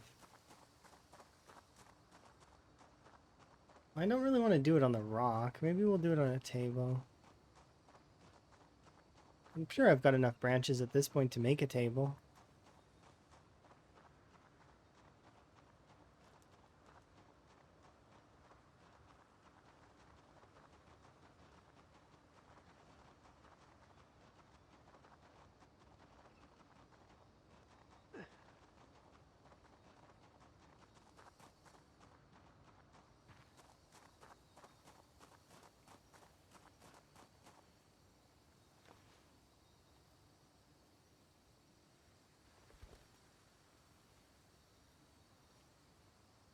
I need an axe to do it, but I'm holding an axe.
Hmm.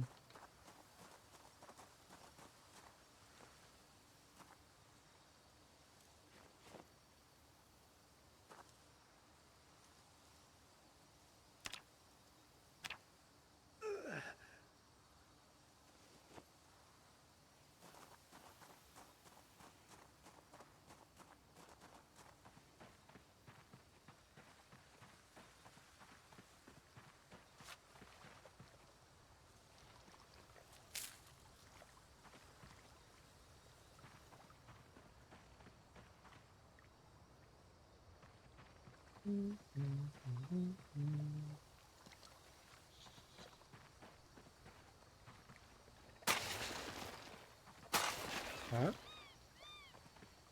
But they said we could do this. No, I had hopes of doing early agriculture. My hopes are dashed. It doesn't work. That sucks. Oh well, I guess I'll wait for a garden fork. I had hopes of using the wooden trowel as a trowel, because that's what in the patch notes it said it. They said they fixed it, like so that it would be able to be used for both. And now it doesn't. It's error message, sad face. It's okay. Somebody should let the devs know, though, in like kind of a forumy special way, or it's not. I'm sure they probably know about it, but nah, you know, just in case. The trowel's broken. The wooden one, anyways. I don't know if the other ones are. Maybe they are. We'll have to check.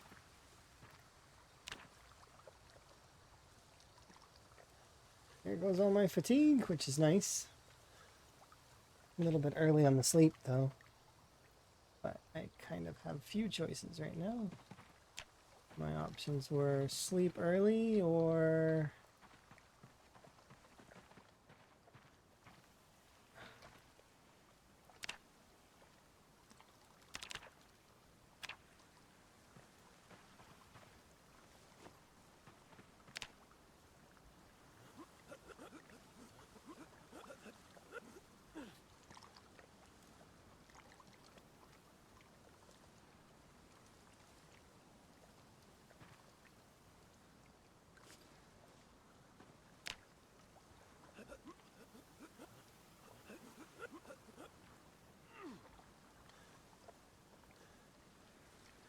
I think I can get to the R in regularity.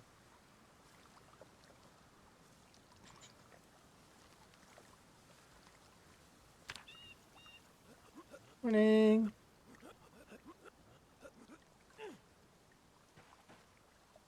Well, it looks like I might. We'll see. Starting to get that regularity up, as you do, you know. And hopefully I'm gonna touch the R in, ooh, like to see the fitness. We'll get the regularity up first.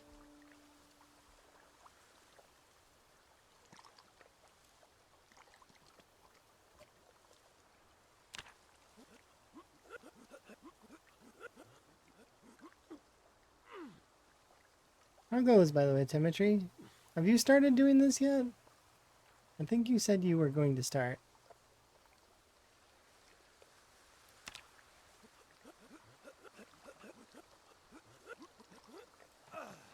Okay, I touched the R in regularity. I don't want to sleep yet, though, because we're,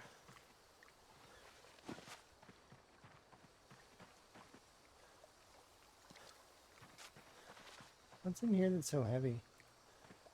Food? You're gonna start this evening. Okay, nice. I wish you luck.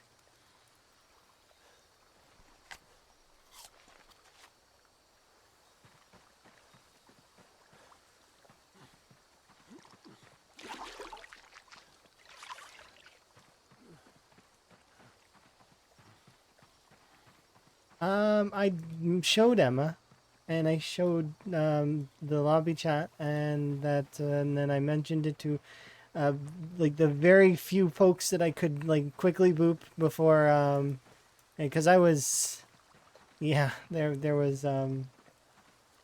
like I sort of I'm planning to celebrate with Emma later. I've got ice cream. I'll eat the ice cream.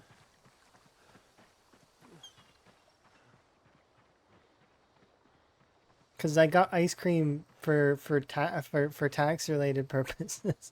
I'm like, tax stuff is done. Hooray! I'm finished. I don't have to deal with it anymore. Hooray! And then so I got myself ice cream.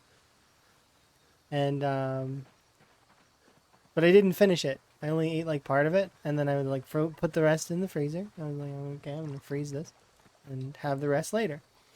And yeah, more reasons to celebrate.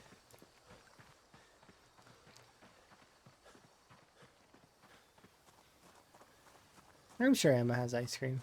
Emma usually has some sort of dessert of some kind. Well, Emma's also a big fan of spicy. Emma likes lots of spicy things.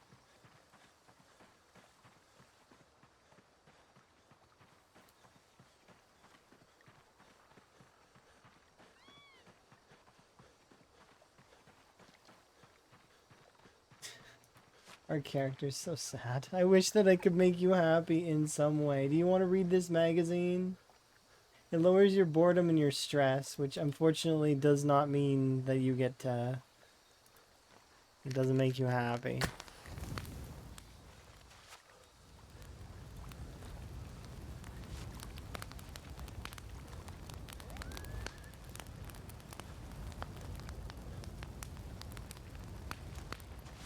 You're amazing. You're amazing. Thank you very much for the follow. I do appreciate it.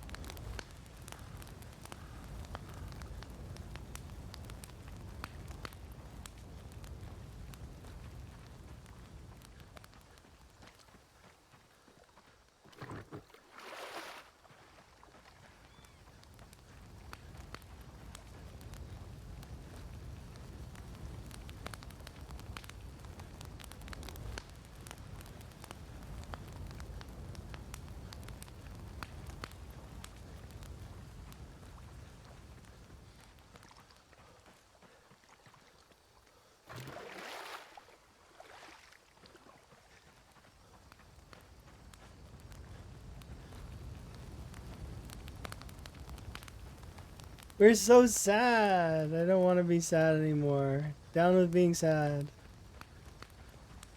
Don't want to be sad. It sucks. This action speed's horrible. Uh,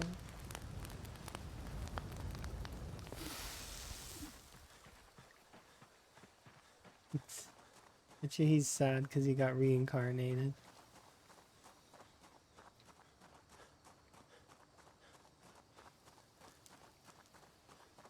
Yeah. Yeah, that.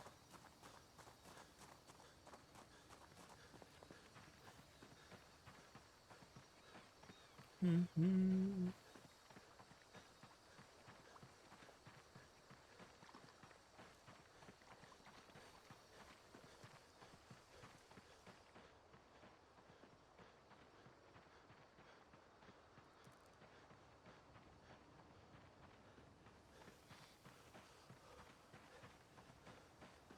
Few things I can do right now other than just wait for bed.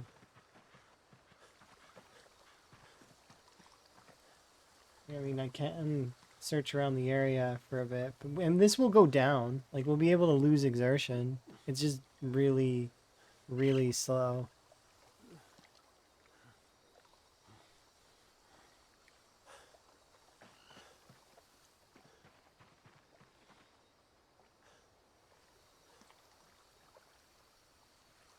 Wait until... We'll wait until 10 o'clock, and then we'll go to bed.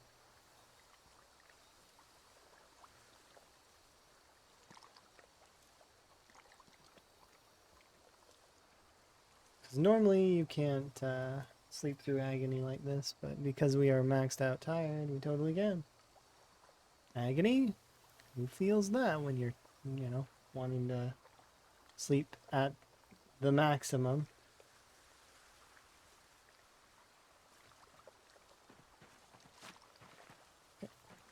You sleep.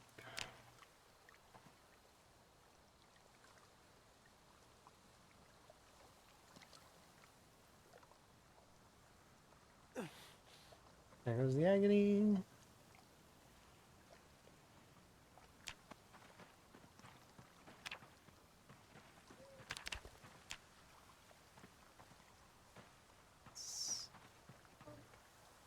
That on the ground.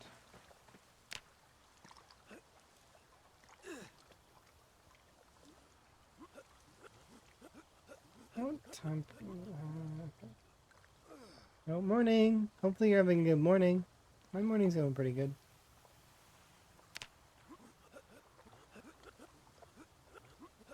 Yeah, our strength gains are going pretty good. You can try barefoot walking down the dirty road to dirty your feet so that you... That sounds horrible. Do you know how soft the bottoms of the feet of Knox County citizens are? They have the softest feet. Absolutely the softest. I take the shoes off and they immediately will get scratched. Maximum softness. And then it's at that point that 3 zombies will come out of the woodwork. And they'll be like, hi, by the way, we were here the whole time, standing in the trees.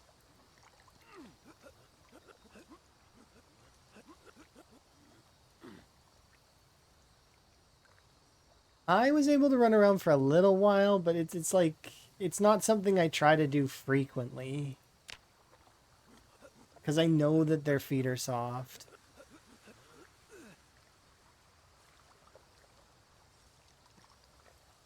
I'm kind of hoping we can get through most of this early game nonsense of farming up my burpees and all that, because we've done this before, this song and dance.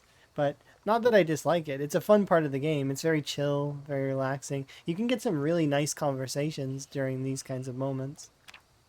It's very cool.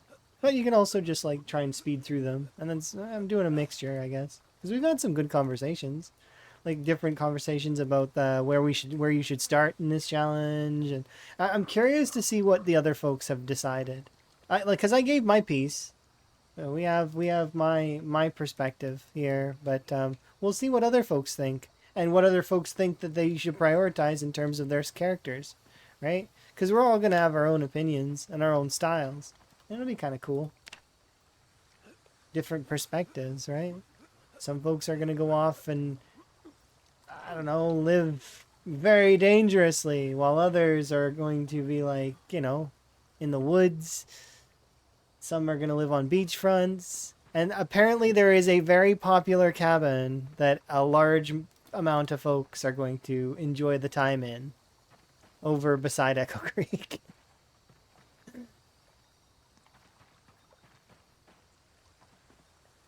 No, I want to wait.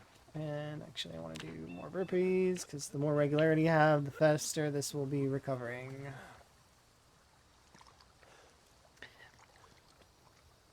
Too bad the pumps are tainted. That's still good though, because well, I mean, although you don't need it because the river's right there, but like, I mean, it's still good, right? Oh, stop. Sleep before we get agony too. No! And I can't even dig furrows.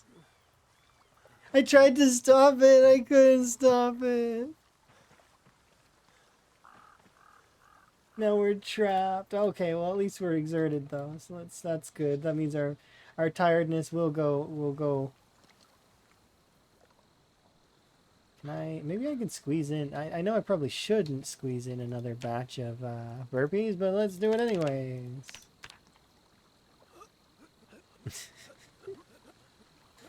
Come on, tier 4 tiredness.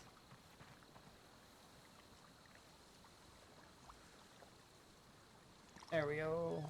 Oh, hello, baby bunny. Are you having a good day? You frightened? Because Higgins is here, and he kills bunnies on sight, apparently. I see a bunny, and it dies. That happened earlier. I didn't even think about it. I thought it was a mouse, and I turned and killed it, and it was a baby bunny, and I kind of felt bad a little bit.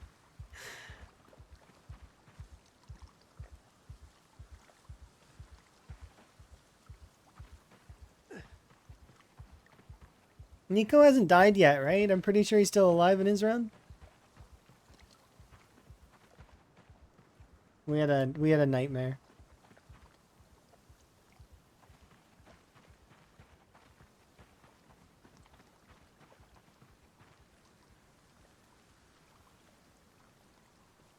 Also crazy levels of encumbered because of this.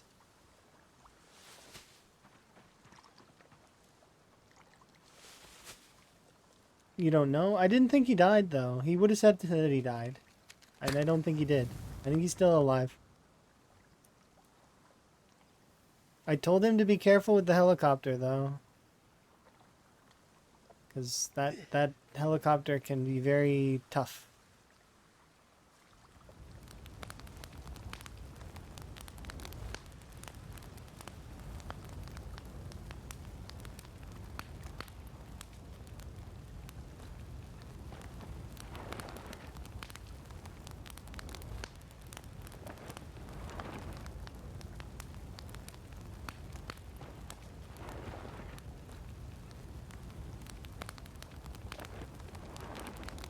We're so sad. One day we won't be, though. I'll dream of those days. It's when we make a bowl, by the way. That is the day that we won't be sad anymore. Bowls are the key to happiness. Put a salad in a bowl. That is the key to happiness.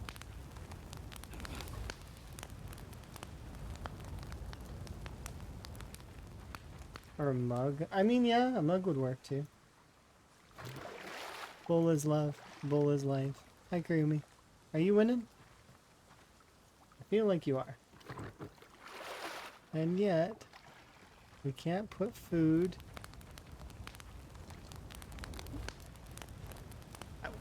Wow, Kurumi's kind of got a point. I didn't think about that at all until just now. But kind of, yeah. I wonder if the devs are the same, that they just never thought about that.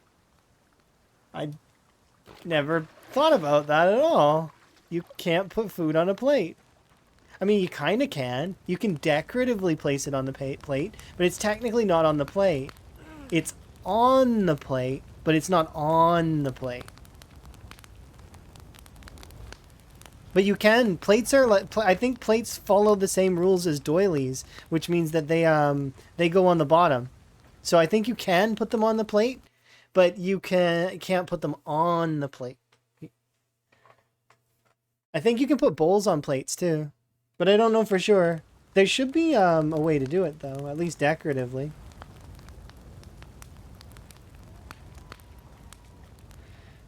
Oy.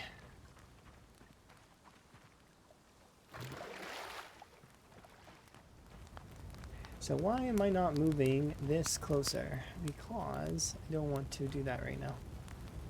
I want it away from the water because the reason why I have it here and not closer to the water is because I feel like I'm going to fumble into the water running away from a zombie. I want more space to run away from a zombie if it shows up than standing directly next to the water next to the fire.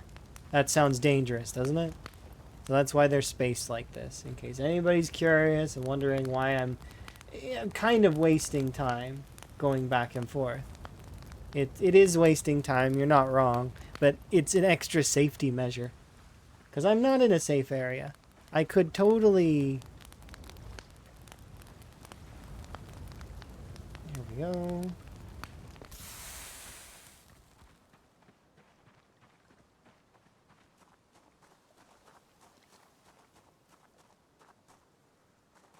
So the plate goes... Okay, so it's still not working, right? The plate doesn't it still doesn't work? I haven't tried it. I just assumed that that's what they would do, but I guess... Just walking around, gain some strength. Heck yeah. Let's grab this.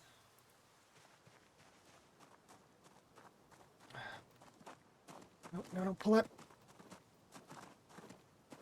No, no zombie, why did you... First off, I was too close to the rabbit. That's why I pushed it instead of actually hitting it. Secondly, zombie, why? You could have chose any other time to come out. But you choose now. Well, my arms hurt. And... Hi, Rural. Hopefully you're having a good day. I'm having problems, but I am going to... There. Pause and shout out Rural, because Rural's great. What were you up to today, Rural?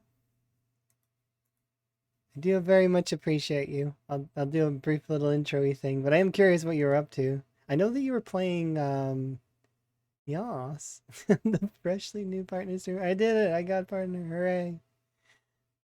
You were playing... Oh, it was RimWorld. Oh, yeah, yeah, you're doing your... Did you finish? Arco Nexus reset. Chip launch done. I figure you're basically finished. But Joss, thank you very much for the raid. I'm supposed to do my intro and stuff, but I'm okay.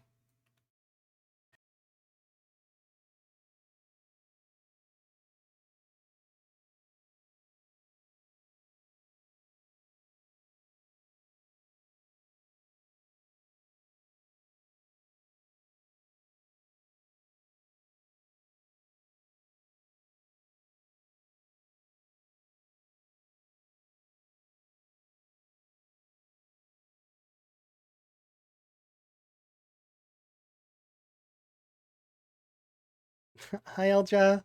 Yes, yes, yes. I got partner. I put it in like a week or maybe two ago. I can't remember, but I with and today actually and it was a bit of a fumble. Like in terms of shockingness and stuff. And the funniest part about it is it blew me away. And I like because I started my stream and I tried to like so what happened was is I started my stream. Thank you again, by the way, for the raid, and I do very much appreciate you and everybody welcome in and Stoof. But yeah, so I there was a notification on the dashboard, right? So and I was trying to get rid of it. I was trying to get rid of this triangle warning dashboard thingy, and I was like, I want this gone. It's annoying. So I went in and it said, okay, you need to update your stoof and read this agreement. So I was like, okay, I'll read the agreement. So I skimmed the agreement and read the noticed that it was the same agreement that I've already agreed to. So I was like, this is the same thing that I've already read in large percentage. Like, I mean, so I was like, but I didn't quite connect the dots. And so I accepted, and then all of my stuff changed from affiliate to partner. And I was like, wait, what? And so I say earlier in the stream because I had an OBS crash, but and like so I've been live for I'm not sure how long. I don't know. But yeah, I so there you go. You can know my story of how I was very excited and such, and I folks got to see my reaction to everything because I was blindsided by it in a way because I didn't expect it right away. Like I like the Twitch went crazy and dropped it on me. So there you go. But yes, I did indeed get partnered today, and it was in the most. It was in the best way it could have happened to me, to be quite honest. It's like, because I was genuinely annoyed before stream. Before I started stream, and I was annoyed by that notification too. Like the same, like it annoyed me too. Like I was like, so I was double annoyed, and then immediately, wait, what? And then joy and then confusion and shock and all of this other emotions and I was overloaded. Like I couldn't function properly for a little while. I had to take minutes to message people like Emma and like it's just like I was yeah, well done Twitch. Brilliant. No, I'm serious. I was happy with it. That's how I would want it to happen. That was the best. It was the best way to have that happen and I was happy with it. And I'm going to clip that highlight later. It is actually in the previous stream that is also part of this one. But like I said, there was an OBS crash. And so if you want to see my reaction, you can go watch the previous stream. Um, Unless it's connected to this one somehow. I did start the stream back up as quick as I could, but I don't know. But yes, I did indeed evolve into adventurousness. But yeah, I'm very much enjoying the rat race so far. If you guys haven't heard about it, it is a Project Zomboid marathon style challenge that has a big prize. Like it's sort of the and has big goals and aspirations. There we go. It's hosted by Mr. Lamprey. He has put a bounty on the million kills on these settings with his rules set up, and then not just the million kills, but it's a million kills. It's a perfect character, so leveling everything, and then finally, the cherry on top is you have to make 13 bases around the map in 13 locations that are marked on an outpost map. So one of them being the military base that's in the woods. So you have to clear that place out and make it a base.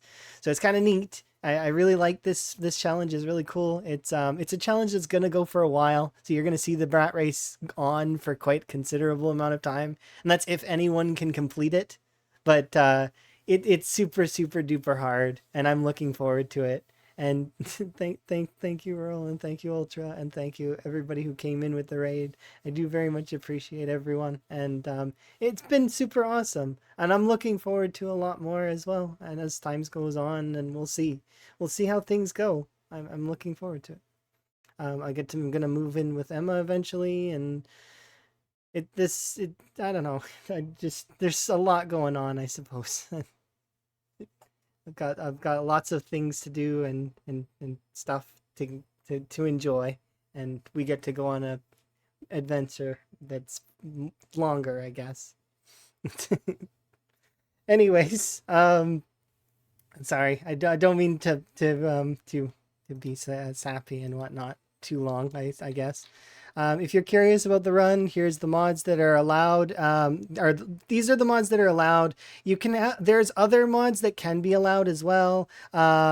Here's the settings, and here is the traits of my current character, who is the character I started with so far. I haven't died yet on the challenge, but I'm more than likely going to, and or maybe the saves might get broken. But this is on build 42.4, so we'll see. Even if the saves get broken, like, I mean, we'll still, like, what'll happen is we'd start over. That's simple. That's how I see it anyways. So I'm super hyped about the challenge, and I'm super hyped about just getting partnered, and I, I'm super hyped about build 42, and there's just like I'm overloaded with hype, and yeah. So there you go. And what I really realized wasn't. Yeah, yeah. I'm super glad, and like I said before, I'm glad they did it in the way that they did. Because it's the way that they did it was phenomenal. It really made me happy. It threw me for a loop, and when I can't predict something, it makes it much more lasting and much more special. And I don't like it's a surprise, right? And I don't always get to be surprised. Sometimes I can predict stuff that's gonna happen, and sometimes I can, like, I can, based on logic and a bunch of other such things. It's very, but I like that stuff is when it's like it completely out of the blue, and like because I based on what I was reading and what I've been told, and like I didn't think that I would get partnered the first time. It was like I'm gonna have to put it in again in a few months, and that's okay. And like so I was really setting myself up like that, and I was like I just pushed the button just because I wanted to try it. So I was like I'll try it, and then it stuck. So yeah. Anyways, this is Van Higgins, and we're doing the Great Spiffo Rat Race, which is it's it's a tough run, really tough. There's the zombies travel really far. It's times 16 population, although it won't look like it right now. Earlier it did, because I was running out of West Point, and it was interesting because I spawned in West Point Town Hall, which is not necessarily the place you want to spawn in when you're starting a challenge like this. I did make it out though by trusting the darkness. Because there was so what happened when the town hall was I was trying to get out, like, obviously, because you can't, I can't be in the commercial district of West Point on time 16. That's not a good place to be. So I was behind the counter, and I walked around, and I didn't know if that room was a bathroom, or if it was a storage room, or if it was an exit. It was just dark, and so I ran in hoping that it was an exit because there were zombies coming in through the windows behind me. And happens that it was an exit because, I don't know the layout of all the buildings in the entire game. I know quite a lot of them, but not all of them. Definitely not West Point's Town Hall. Even though West Point's one of my favorite built places, I don't think I've ever, like, built anything in the Town Hall, let alone, like, I've gone inside. I've looted the bookshelves, but I don't think it's one of the buildings that it don't really go in, right? Not for very long.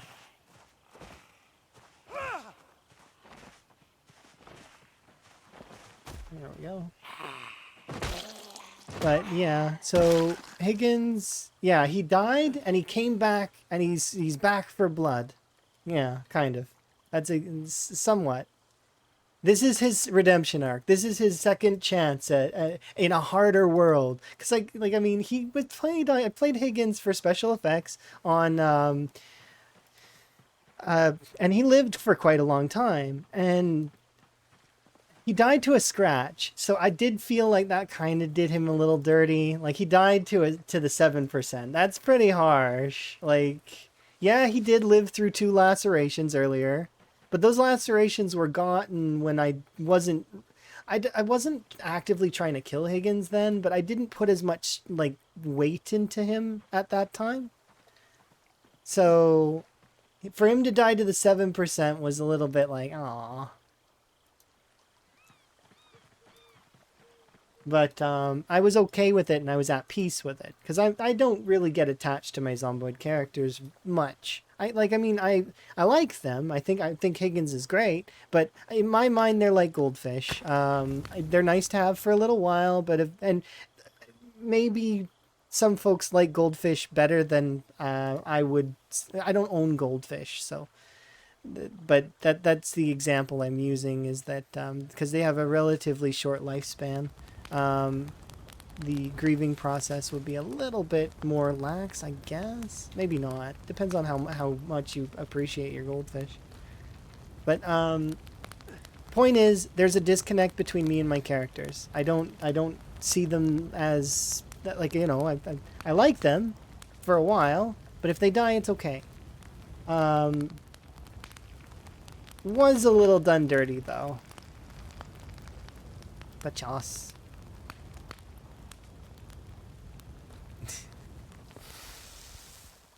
Eat that. Yes.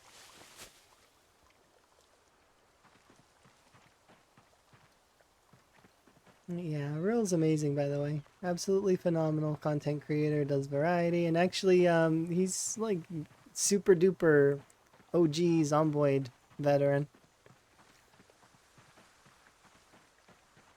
Number one.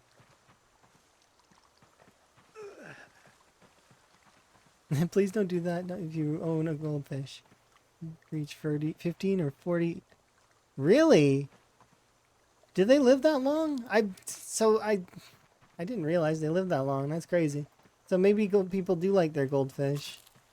Goldfish are like this the seemingly, I guess perhaps my perspective on that is wrong then, because a lot of people say goldfish memory, but I know goldfish actually have a memory that lasts about a couple of months comparatively to a hamster that has a memory that lasts like a week. The hamsters barely can remember anything. Very smooth brain. Very, very, very smooth brain.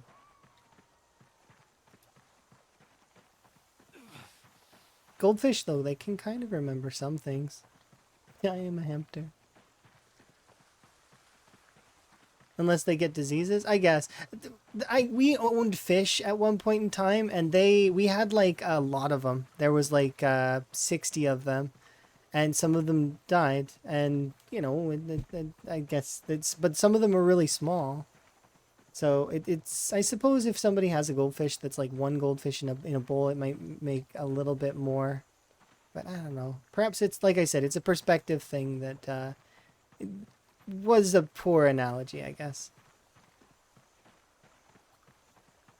The point of it is that there is a disconnect between me and my virtual characters that I enjoy playing games with. I don't get emotional about losing them. I'm a little bit, maybe a very, very small amount, but not like crazy.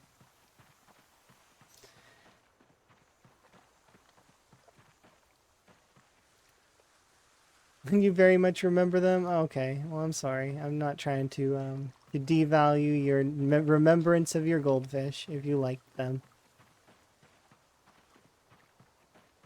Which is one of the reasons I thought about it more as I was talking about it. I was like, this isn't what I want to say, I guess. But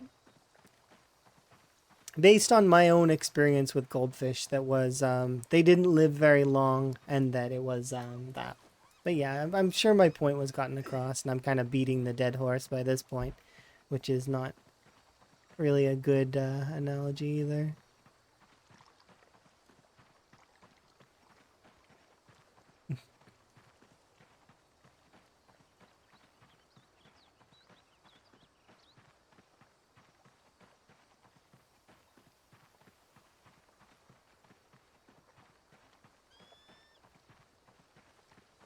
You have a journal that you keep for your characters? Like that's so my journals are are notes.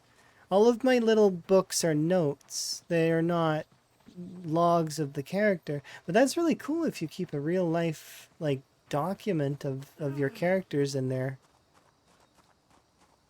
and their sort of trial.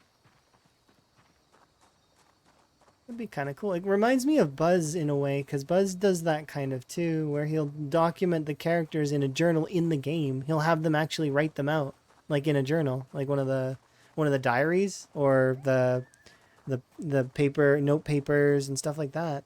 It's really neat. It's one of the things that I think that is really cool about Buzz's playthroughs. Everybody has something like that in their playthrough that kind of is that shines forward and is really cool. Yeah, hardcore games do tend to do that to the player sometimes, is like apply a disconnect. And I used to play a lot of hardcore Minecraft a long time ago, and that's kind of what tempered me to start, well, to play Zomboid in the way that I do, is that I'm used to a world going away after and not being able to like recover your stuff, right? Like you have to start over from scratch, which is not necessarily a bad thing. It's a good way to play the game, but it's not terrible to restart with the same world. Or if somebody wants to play with like no zombies at all, that's fine too. Whatever makes you happy and makes the game fun for you, right?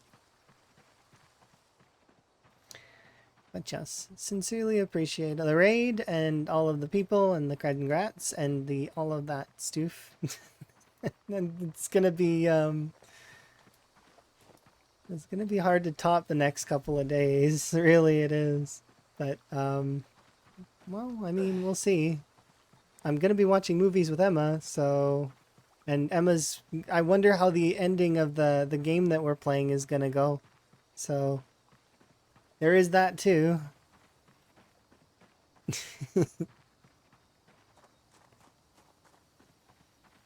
Such as a few wolf extraction runs. And... yeah, exactly. Those kinds of runs are fun. They don't have to be a like completely super duper marathon all the time. But the great Spiffo, here I'll do her. The great Spiffo for this person because they were looking for it. Spiffo, like that. There you go. Oh, Cinnamon one did it. Sorry. sorry. I didn't see that.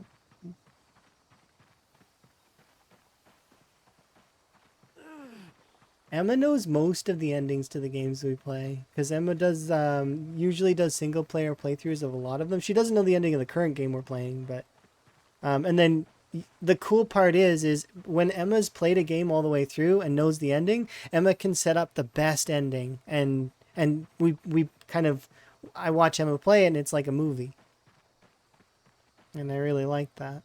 It's a wonderful way to spend time together.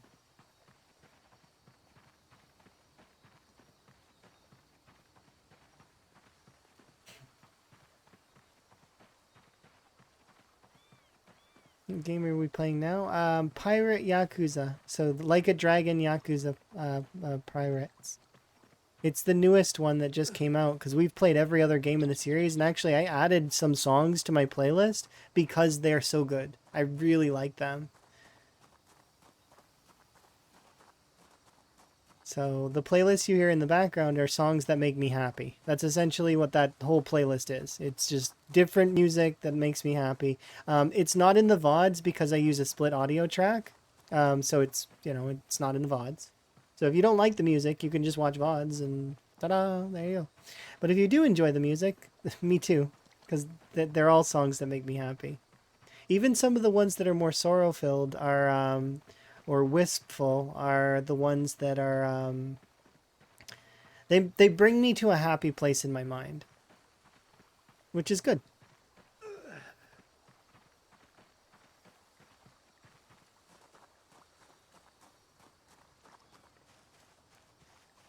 I haven't been paying attention to the foraging at all. I probably walked by like 7 or 8 items because I've just been like stuff. You often listen to The Sims? Me too with this playlist too. Yeah, The Sims is on here. But yeah, I very much think that the Zomboid fits The Sims, 100%.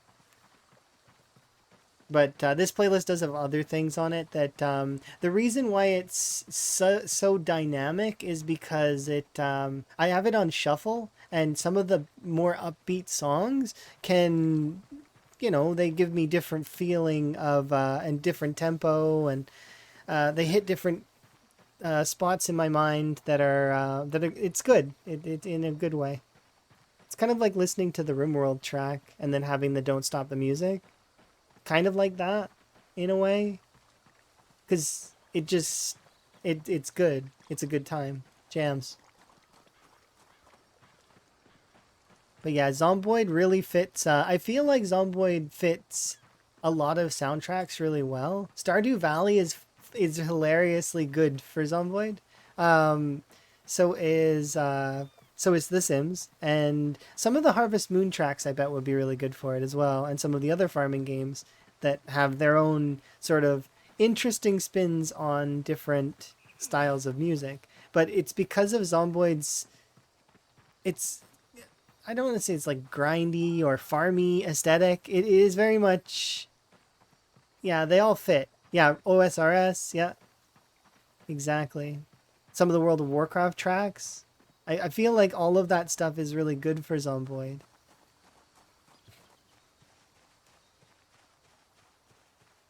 It just fits. It fits lovely.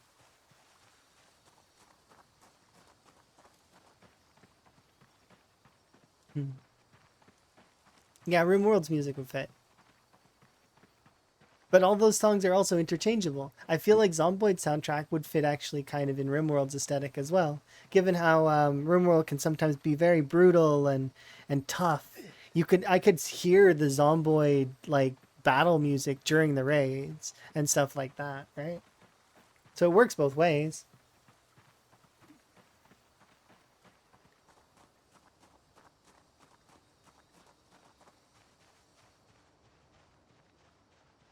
Okay, I'm gonna go a little deeper in the woods, but I am concerned that there are gonna be zombies like in larger groups if I go too far.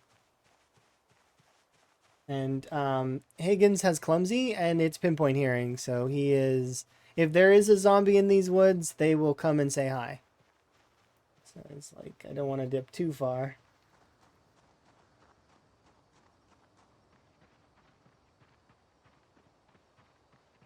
I need the agony to go away, but we are at least underweight again, or like in the good range.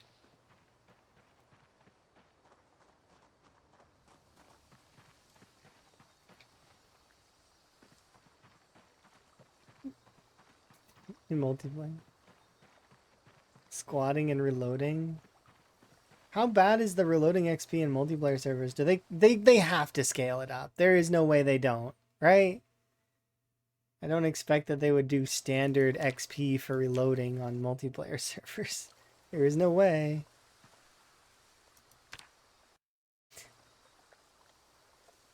I like how Karumi just smiles.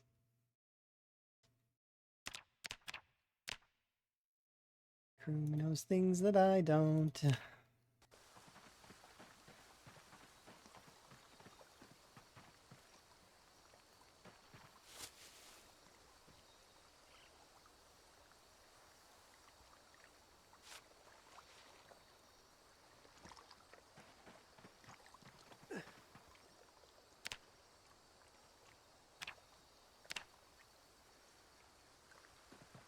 There we go.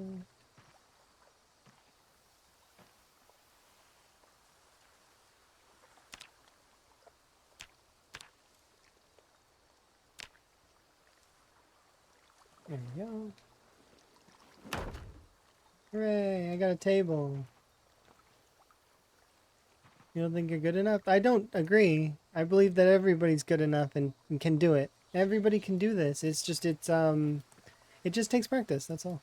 like to get started and kind of feeling out how. But not everybody's going to enjoy it. That's the difference. I feel like everybody could do this, but not everyone will enjoy it. There's certain tedium that will be people would find grating, and I know there. I remember a handful of folks that have tried 6x16 in the past, and they just it's not for them, and they're like, nah, it's too grindy. I don't get to do the fun looting things that I enjoy, or they maybe they like to do farming, or it made some folks are not all about the killing of the zombies, right? I do very much like that part of it though, and I do like I like that feeling that you get at the end of a clear of a town where it's done and you can move in. That feeling is really fun, and I enjoy it a lot.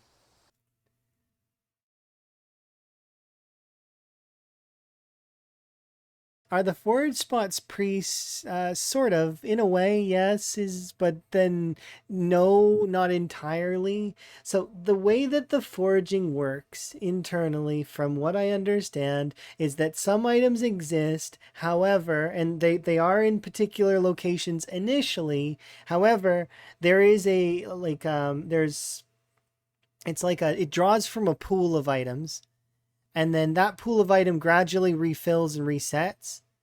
And there also is a pity system that exists that will pull items to you if you've been foraging for way too long. I'm not sure exactly how these systems interact. I know that they exist though. So if you're foraging and eventually you'll find an item, it's gonna happen. And then the pools do I don't think you can drain an entire pool fast enough in order to not as one player at least in order to for the area to be completely drained before but like because the reason why I think that is because very rarely is a player gonna be in one cell. Like they're not gonna be in one cell. They're gonna be on the verge of two cells, or you're not gonna be in one area. And there's gonna be some items in like separate cells that are all pulling from different tables, and yeah, so it is a complicated system, but it's very interesting. And the updates that they've done to it is really cool. So you see this is forest, right? But if I go over here to this is now forest, road, and it's primary forest. So it gets to be more than one thing now. They didn't quite have that same thing before, where you have sort of a split up where it's more than one thing. So that's what probably caused a lot of the problems with the corruption and the possible bricking, although they did fix quite a lot of it. Also, if anybody's having problems with an error message that's in the bottom corner that is spamming up, open your health tab and see if that stops it. Because currently there's a bug that's involved in the health tab. I don't know what it is exactly, but opening the health tab seems to stop it, whatever it is. So at least that's one of the fixes that I've seen so far for that. Something in the health tab is causing a problem. As well as be careful with tainted water right now. It's very lethal. Any tips for newbies getting started in this type of run? The same as the standard of Zomboid is expect to die and then prioritize. So expect to die, get used to that part of it, and then your priorities are going to be important. So survival first, thriving later. Like, don't go out of your means. Don't rush to get a car right away. Your goals kind of orient around get your character into a place where they're good, they're combat capable. And then from there, you're going to slowly chip away at whatever area you want to go to. Depending on where you choose to spawn, there's varying levels of difficulty. And I went over it earlier, but I can show the stars on the map again really quick. Currently, at least for build 42, based on these settings, I have given West Point a 1-star difficulty. To leave. Not to clear. I want to be clear on that. To leave. 1-star difficulty because it's not that hard to leave West Point. There's a lot of open space, and most of the heat map is consolidated to the core. West Point is the easiest town in the game at the moment on these settings in order to survive and run away. Meanwhile, we've got the other side of the spectrum, Muldra. Muldra is the 5-star difficulty. It is the hardest town to leave and get away from because there is a large percentage of the time that you will be spawning in the gated community. And the gated community is a death sentence. You will be at like 4 FPS trying to run away from all the zombies. And remember, they have pinpoint hearing. They're going to come say hi.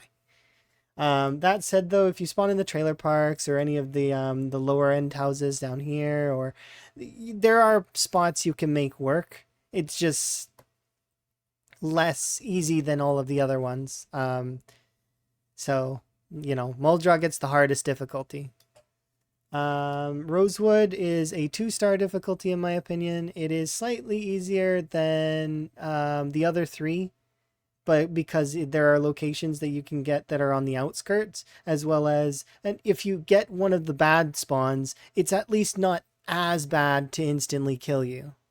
Because there's space. There's space before the zombies get in. I put Riverside as a 4-star because the zombie distribution in Riverside is very, very strange. And although getting out of this area is not as hard as Muldra, it is, if you stay in this area for a single helicopter, it's very hard. And if you happen to spawn in this trailer park, although it seems like it would be fairly easy, specifically on these settings, this trailer park is very scary. And then it's right next to these areas here, and they have a ton of zombies too. Plus, the golf course is frightening, and the town itself is it's still lower pop than some of the other ones, but it's still like it's a times 16. And that, like I said, distribution is weird in this area. So trying to bail from it is like you're gonna run into problems. So that's why it gets the second highest difficulty. And then finally, I've got Echo Creek marked at a 3-star difficulty because it's still pretty tough, especially if you spawn in any of the other trailers. And some of the other houses are okay to spawn in. They're not as bad.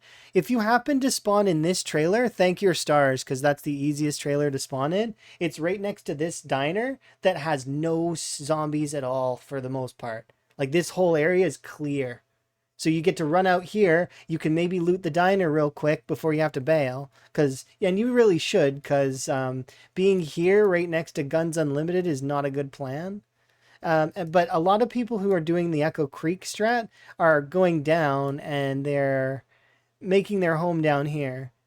I do very much hope that they're keeping themselves safe away from this spot during the heli, though.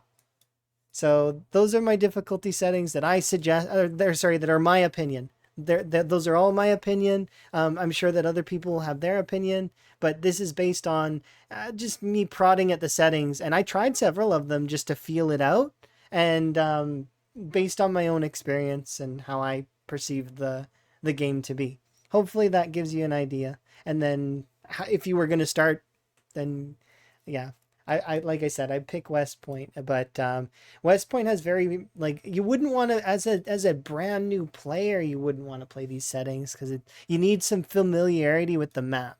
So I would recommend for newer players, like brand new, play Apocalypse first and getting to know the map and the game and everything else. This particular challenge is for veterans. It's for people who are tempered for the game and are tempered to the marathon style. Anyways, hopefully that gives an idea. Catch up on things really quick. Are there burglar alarms on? Yes, and actually they go until 5 years. It's 0 to 5 years is the setting. So the high chance that they'll last at least a few years in game before they shut off. So high and pinpoint hearing zombies. They will walk across the knocks to come visit that house. Their follow distance on the sound is 1,000.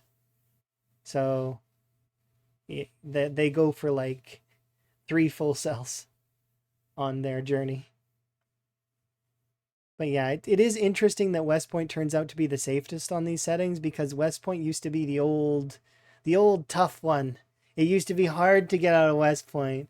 I remember Build 41 West Point start being just so fun. There's certain spots in West Point where you would just not be able to get out. But now, thanks to distribution, that's changed. And that's actually maybe that's not how it's going to stay. Remember, everything that I say, everything that is said currently about Build 42 comes with a firm asterisk at the end of it that the settings could change. The devs could change every aspect of the game completely. They could completely redesign everything. So all of these things, I don't know. I'm giving them based on current as best I can.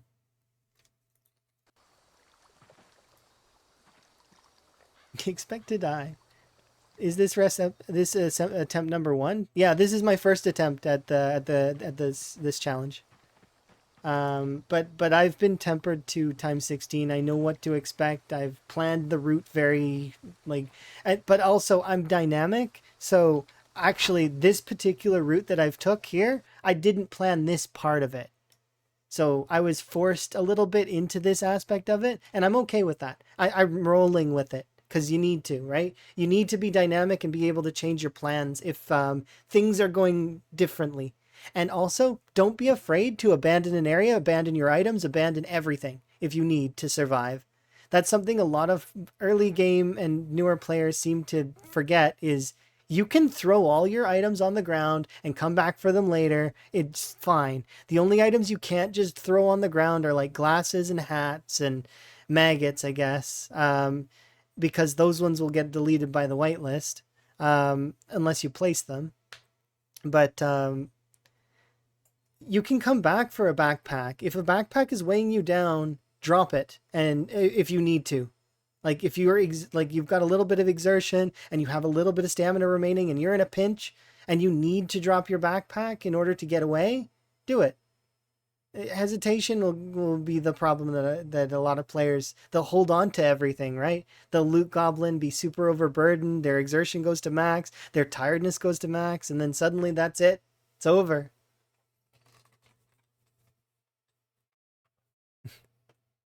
So, yes.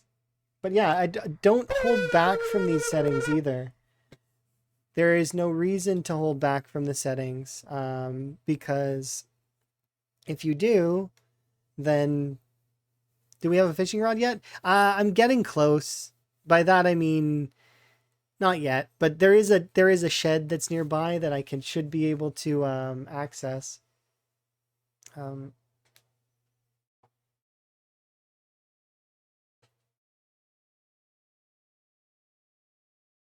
There we go.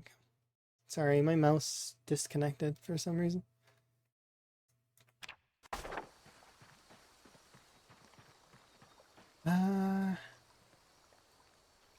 No, yeah, exactly. If your house is invaded by a helicopter, leave and come back. That is a good plan. And thank you for the wellness, by the way. I do appreciate. Sorry, I got tangented by myself, and I want to help. I want folks that feel like, to be able to come and play and enjoy, and the challenge portion of it's fun. So, and you could win.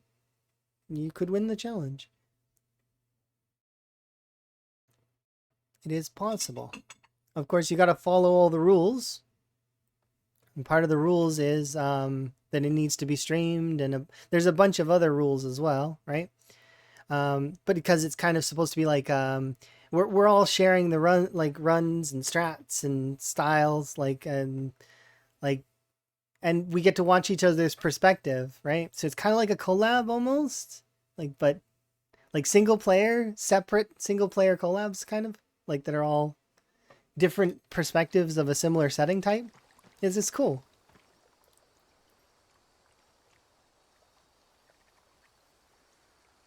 You'll be starting tomorrow? I'm looking forward to it. If you're going to start this, I recommend using the tag rat race. So there's a little tag, tags that go on streams sometimes. And the rat race tag is the one that we're using to find runs. Like if we're looking for it. So, because we're like that's we'll probably watch some of them because I want to see how other people succeed and get as far as they've ever gotten before. You know, break your PBs, your personal bests. You can do it.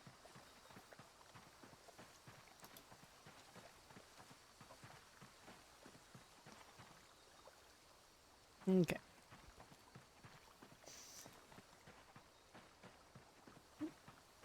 We're tired and I would like to sleep.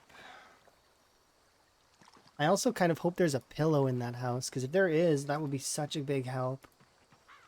We've managed to get a table going, though, so that's kind of nice to have close by to my bed. Drink some water. Eat a potato. You're so sad. Enjoy your lurk.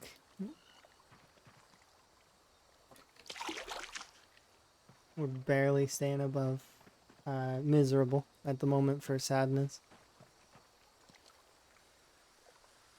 To give it another go, I'm hyped. Hopefully Lamprey has a good run. I'm hoping that he gets a lot going.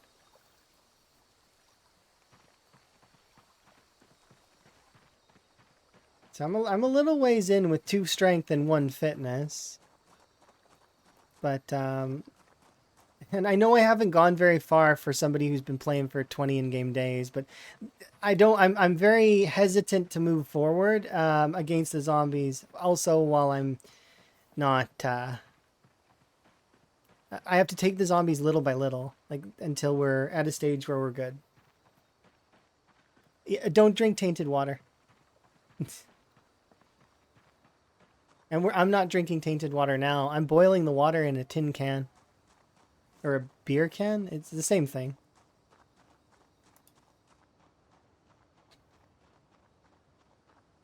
Yeah, I'm currently just getting a little bit more foraging on. Yeah, it's like drinking bleach right now, because the devs are playing with the poison settings a little bit, which is good. I mean, that they want to make things a little bit more toxic, and that's fair. I do hope that they fix the other water containers, but you know, they'll fix things when they fix things. They'll send out a patch for the most important stuff. Eventually. The devs of this game are phenomenal. They are amazing folks. We should be nicer to them. This is a fact. There's quite a lot of folks that are mean to them, constantly complaining and being silly.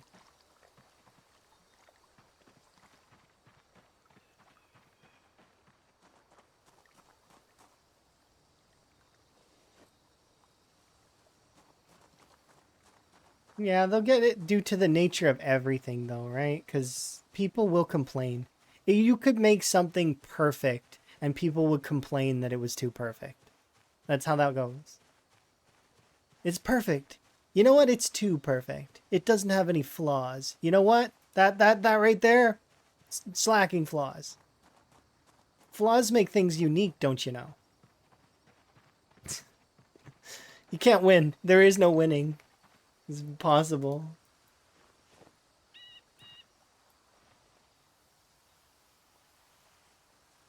But yeah, it is called the unstable branch. I wish people would remember that a little bit more. Because yes, it does suck when things don't work, and I can understand, you know, the frustration when going on long runs and things getting like kind of thrown away. It does suck, but it is the unstable branch, and we did opt into it, so it's kind of a little bit on us, right?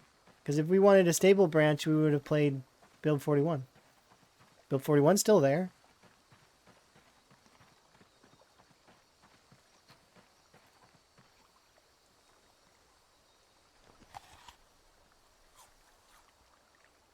Okay, we should be good to have a nap soon. Okay, so I will do... No, I don't want to do the burpees because it's going to screw me over. So let's not do that. And I don't want to speed it, or I need to speed up time. We'll just speed it up until like 10 o'clock. Or 11? We'll do 11. I did 9 o'clock yesterday.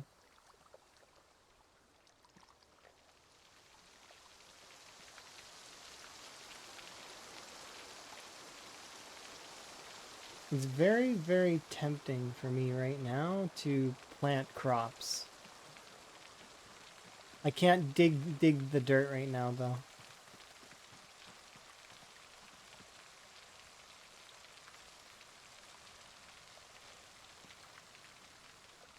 Okay, that at 11 o'clock.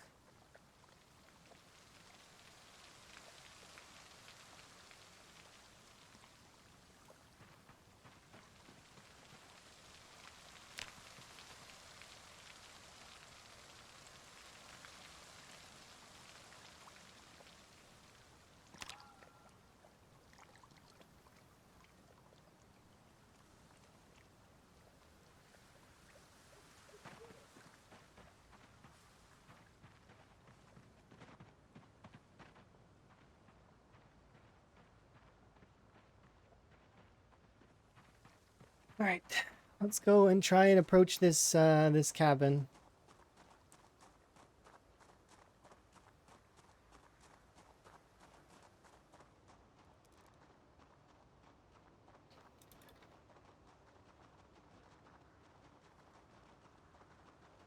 Yeah, it'd be just for fun and it's fine. To be honest, even if somebody wins the prize, I'm gonna continue my run because I want to see if I can get second or third or 10th or 900th or whatever. I don't care. I want to be part of the Million Club. And then I also want to be part of the I made a perfect character in Project Zomboid Club because I've never done that before. Those are two things that I would really like to have off my PZ bucket list. Those are great. Phenomenal goals to achieve on their own right. And like I said, if I win the prize, not to be sappy or anything, I'm gonna donate the £1,000 to charity. That's the plan. So £1,000 more for charity if I win. And I'm probably gonna donate it to special effects because I appreciate what they do. So.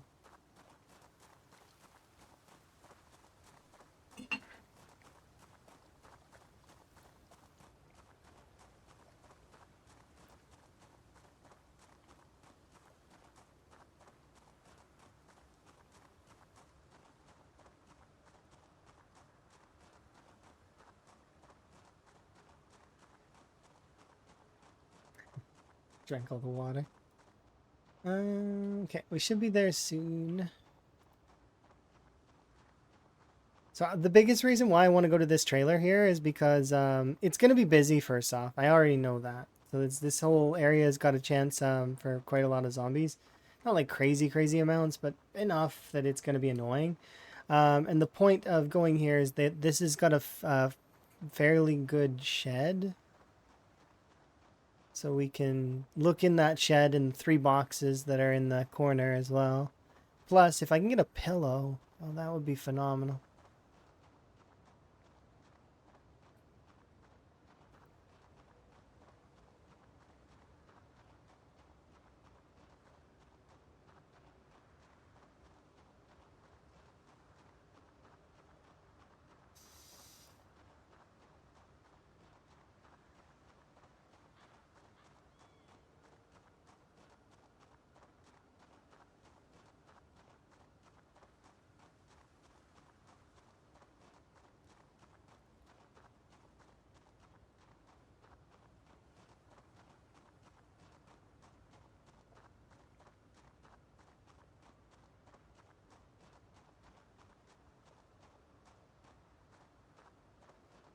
We're approaching the part where there's zombies. We're still not quite in the stage where we can fight zombies, though. We can fight a few, but we can't fight a lot. Our muscle strain still too bad. But it's definitely not super, super bad. It's better than it was. And we got a second level of strength. That's huge. I can nearly fight zombies with confidence. Almost. Still need to get a little bit more weapon skill, though, before we're good.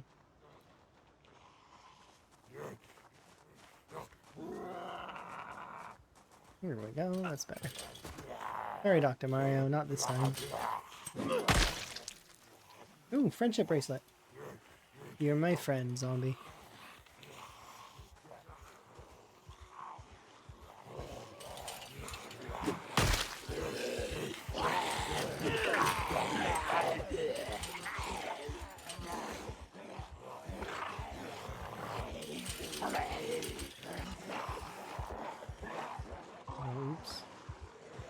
Did a little too much.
Forgot the beta blockers. That's bad. Oh well.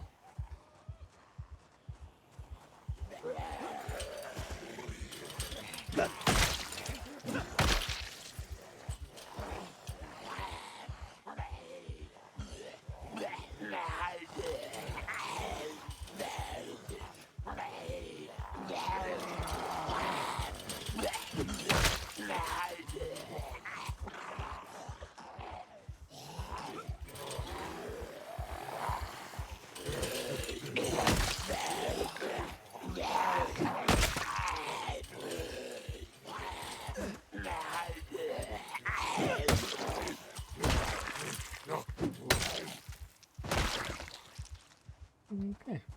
Any watches? Yes. You. Fireworks! Indeed, fireworks. We're having a good day. I'm having a good day.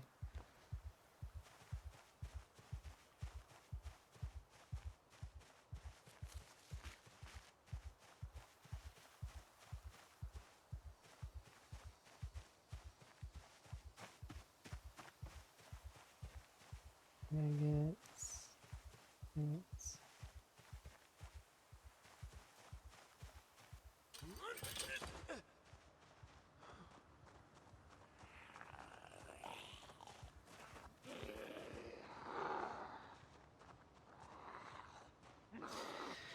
All right.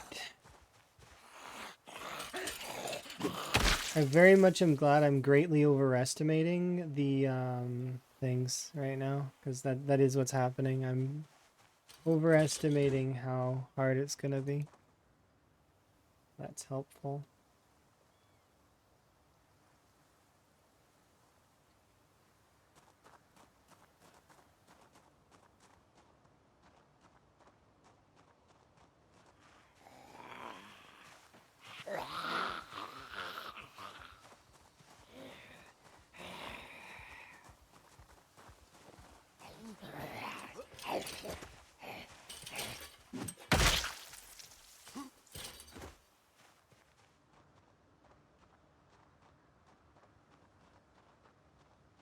Okay, I've been as far as this so far.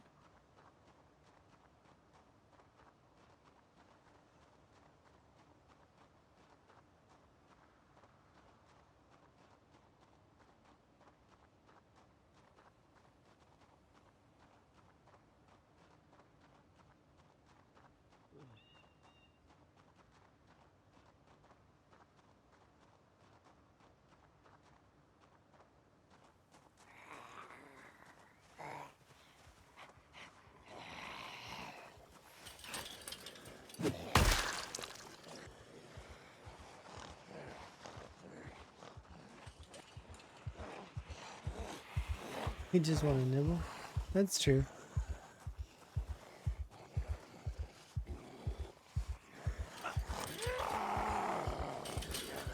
I just want to nibble. But I don't want to. I don't want to join the zombie club right now. I want to... There's a lot more I want to do before we join the zombie club.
There we go.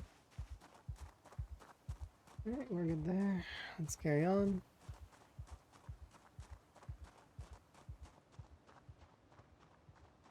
I feel like we're making good progress.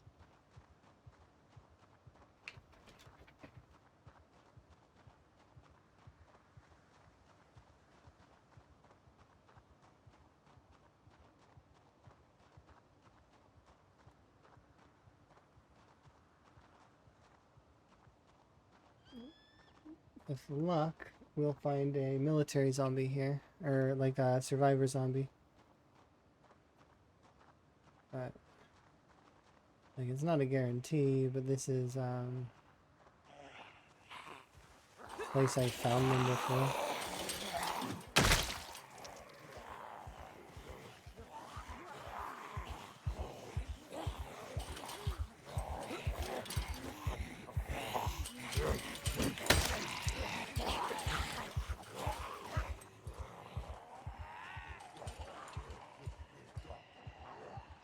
Oh, there's at least a satchel.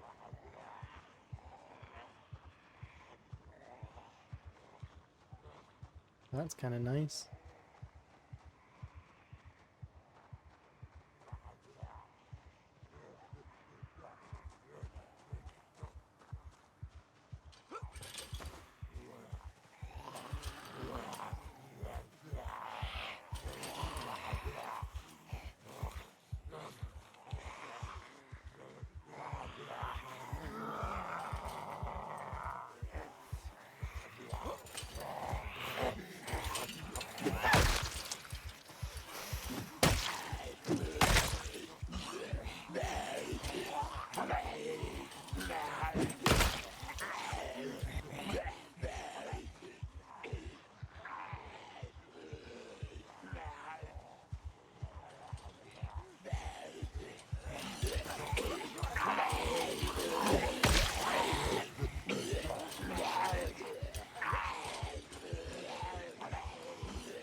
Oh no, I broke.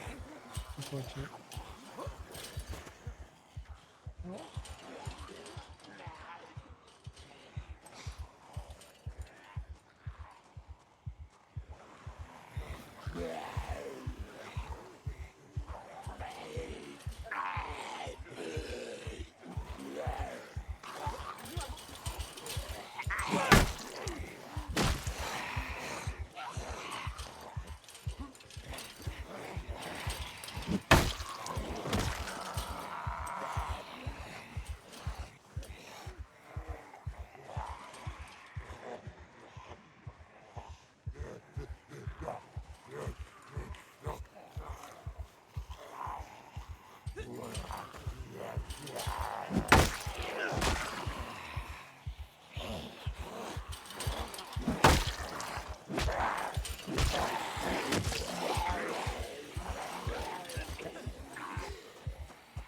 Right.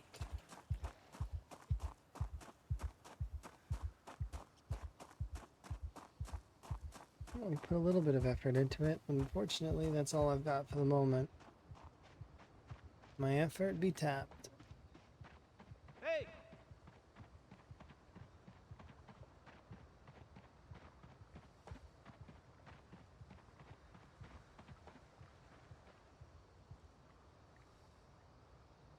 Let's try a little bit. The zombies should arrive over there in the corner. Okay, I'm gonna go back, I think. Ooh, I could get the guy that has the satchel though. I just need him to... No, I'm not gonna chance it. Are they gonna stop? They don't look like they're gonna stop.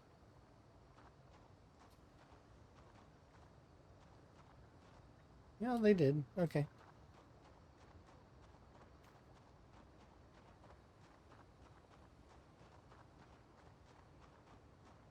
This is why I rested initially for a little bit, and it's because I knew that on our way back we might have to deal with a few.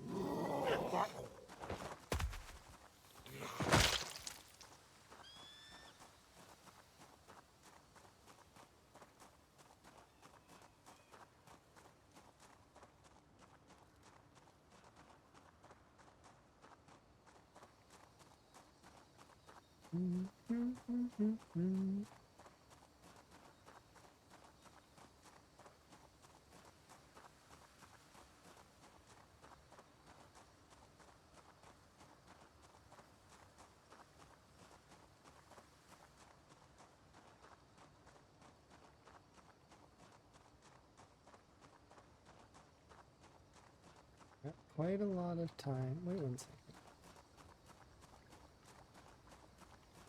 Okay, yeah. I thought I'd seen a zombie.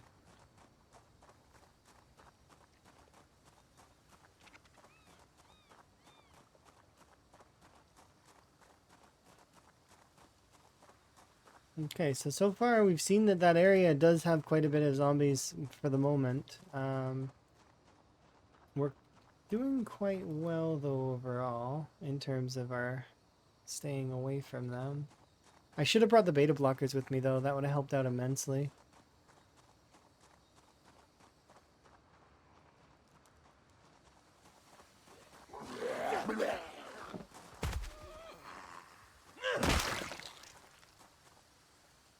She's back with me?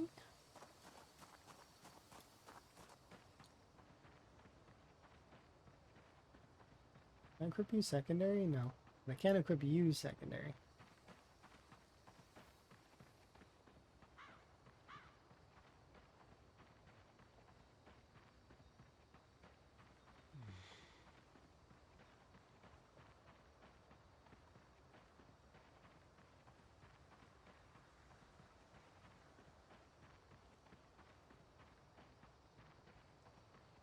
What day is it? It's Wednesday.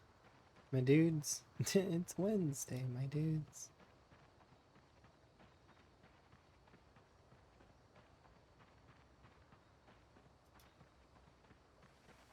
How far ahead did I get? Not very far there. It's chilly. Like I got, I'm level 2 strength, 1 fitness, nearly level 5 foraging. So not very far ahead. 18 days. Our weight is down, so we now are in the perfect range. I have a little bit of stuff saved up. I'm pushing towards a shed right now, so there is a chance that I can get a saw. If I get a saw or a twine, that immensely jumps me ahead in terms of being able to sustain my character's body weight, which means that I will go much more ham into fitness, and we will get fitness and strength up to 3-3 really as fast as I can. And then it's at that stage that I will then be able to really push forward, I think. And we can start getting some killing going, like actual killing, kind of, sort of. We've not done anything right now, though. So I'm not far ahead. Not at all.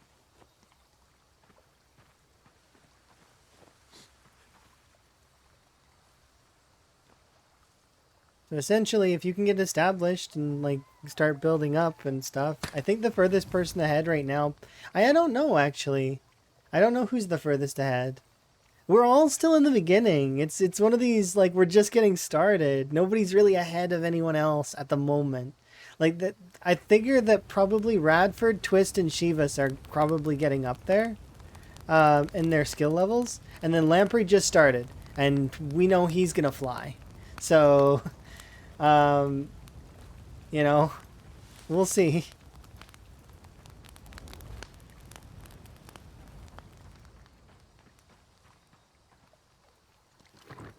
Yeah, I'm not too far ahead.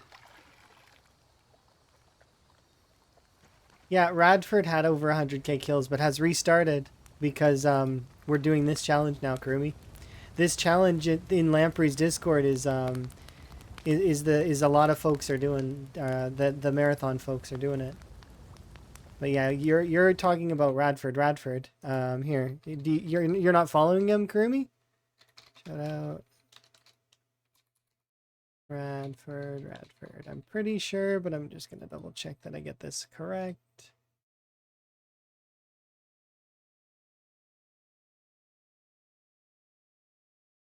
Yeah, him. Yeah, here. If in case anybody's not following Radford, there you go. He was the previous. He's the previous. Well, the current. He got the most kills so far in build 42, specifically build 42. He's his run was like 150k, let's say, something like that, 150, 160. It was just under 200k. He's on your radar. Trying to combine Radford and but yeah. The but yeah, he's in the challenge as well as Twist on Fire, as well as a lot of the Zomboid marathon streamers are. I think Mark Martins is gonna give it a go. I kind of am half-heartedly hoping the Gus will come back as well. Maybe Gaz will give it a try. We'll see. There's a lot of Zomboid marathon streamers, and we'll see if they make an appearance. And even if they don't, it's okay. They'll probably play on the settings at some point in the future, maybe. And there's probably a lot of old Zomboid streamers that I'm not sure of, like that I don't know, that I haven't met. Twix is on it too? I don't know. Maybe? I know Twist on Fire is. If that's who you mean. Twist on Fire is great. Can shout him out in a bit. No, Twist on Fire. Yeah, exactly. I can do him a shout out here in a second, and when I get my chance to do so. Twist is great. He is a German streamer and very efficient. Very, very efficient. And he's got some of the, like, a lot of the folks that are in the top 10 are participating. There's some of us that aren't able to because they've got other commitments and they're focused on those commitments. But you know,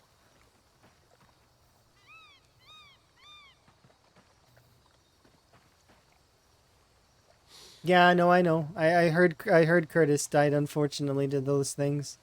But you know, Curtis is on my radar as well. I don't know if I added him to my leaderboard at any point, but if I didn't, it's not a slight. It's just I didn't receive a PB from, so that's why. If I receive them, then I'll add them to the build 42 or build 41 scoreboard. But that scoreboard is kind of it's history now. It's not so it's more of a it's you know, if he has a run that has one, it's like it was like 30k before the update. So yeah, if he has one and he wants me to add it on there, I can. But it's history. That the board is meant to be a memory. It's something that a sort of a we did that. That was our that's our PZ what we did in build 41. It's our like yearbook almost, or our scrapbook, or you know, it's a memory. It's our history.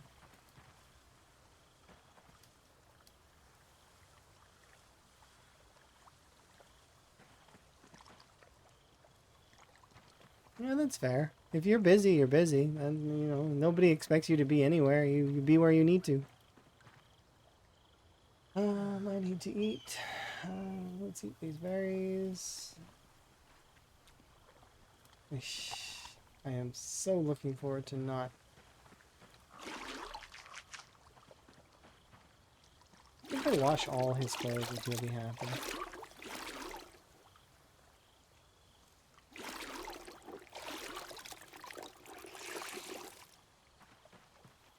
No, doesn't seem like it. Seems like only washing himself matters.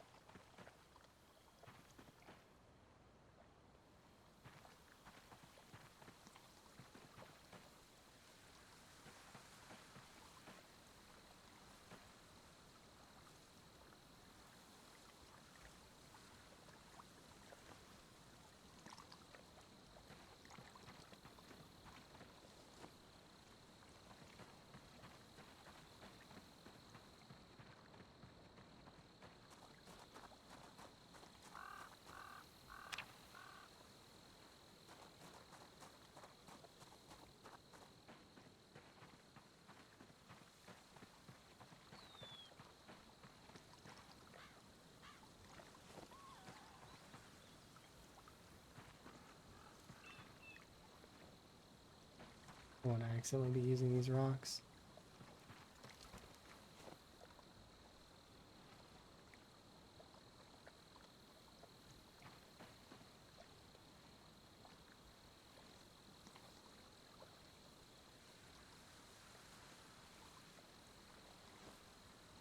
Um, should be able to make a stone knife, right?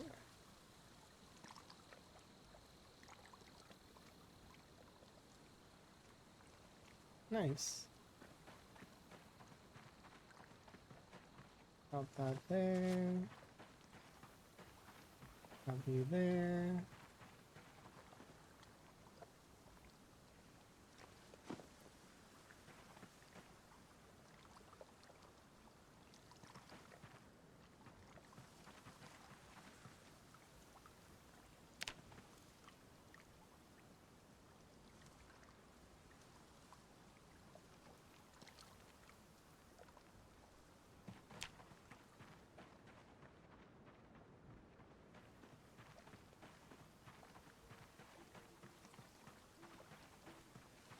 Oh, it's so nice to look back for us. I look back at that scoreboard sometimes and I remember some of the runs, and it's just a memory lane like nostalgia trip sometimes. Like I'll look at a name in that scoreboard and I'll remember when I wrote it down, and remember back when I was like enjoying the run, and the shock that went over me based on what killed them, and like and or if they just kept living, depending, like because most of the runs died. Yours went dormant from what I remember, but that essentially is dead. Like, I mean, I know it's not, but you know what I mean, right? It lost its life. Its life essence is now gone, right? So you still have the run as a trophy, but it's less life. It's now gone. There's no life in the run anymore. The life is freed from that run, which is good. But there was a large amount of folks that, like, I mean, when they died, there's like, oh, and then I can remember other runs that they started, and that they died either earlier or later, or they reset their PV and I had to change the number, and oh, it was so fun. And doing the scoreboard was an amazingly fun hobby, and I can't wait to start it up again when things stabilize. This million kills, though, like, I mean, if we get into several 100,000, aside from Radford, only a handful of folks made it into the tens of thousands slash maybe broke 100K. It was before things, or this challenge was initially sort of launched, right? So I already wasn't taking scores at that point because it's one of those things where it's too unstable. It's not, it wouldn't be fair to take scores right now. Although I will still like remember the runs that happened. Radford's run is not a run I will forget. That run is awesome. Just like, for example, there's some runs that are still in build 41 right now that I am still enjoying, like Corndoc's run. There's a lot of really good runs that are still sort of active and still fun. But in saying that, it's one of those things, right? The reason the scoreboard is the way it is, right? It's just it's a nice thing to have, and I'm glad that I did it. It was fun.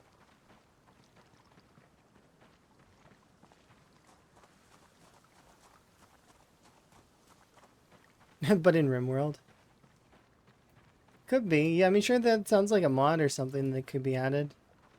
They've got a lot more of that stuff now. I'm sure you've seen the skeletal animals.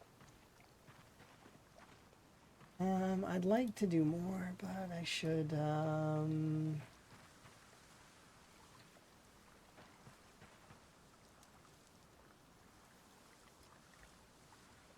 the Great Composter Wall.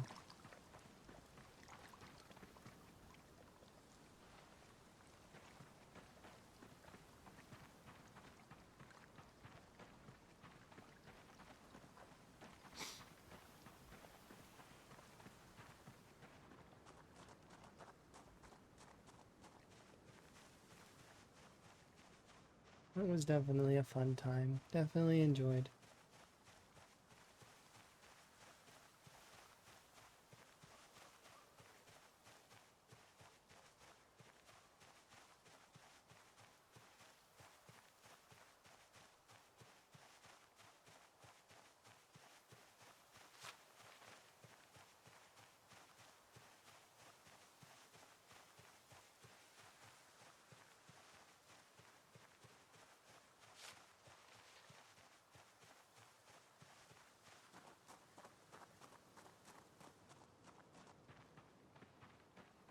Go this way.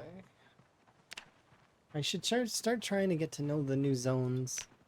I really should. 'Cause this is the forest zone. This is the road, forest, and primary forest. And this is the primary forest. So the primary forest is... I'm really gonna need to delve deep in foraging soon. I don't know if I'm ready for all the biomes and stuff that I'm about to like see in that list. It's probably fairly extensive if I had to guess.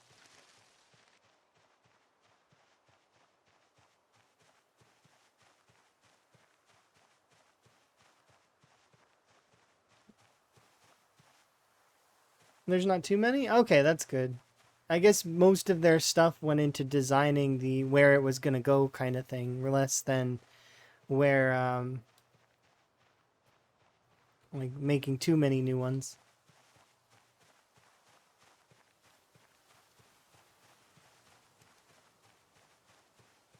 You gotta think that a lot of these features they've started already and they've been making them for a while and they just haven't pushed them. That they're sitting in the files already deep within their internal build and that they just disable them when they push. So like they take it out essentially of the build so that they can continue to work on it and make it great for us.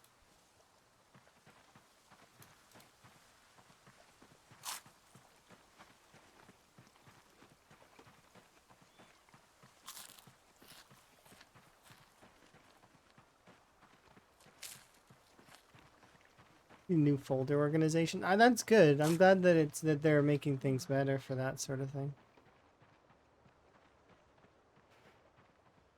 I would love to get to that cabin. I really would.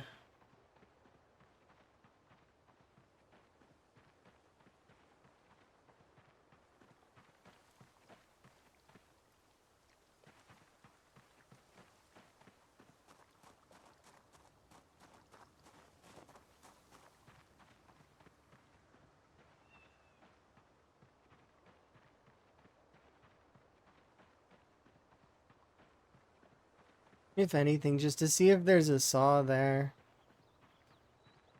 Because if I can get a saw early, that would be phenomenal. That saves me some time of having to craft one.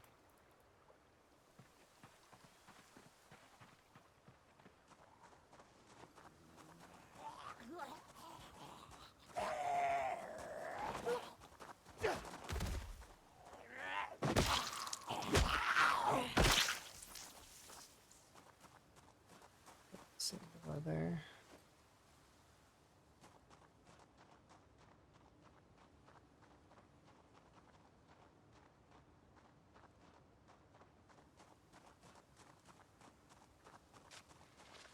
We have a weapon.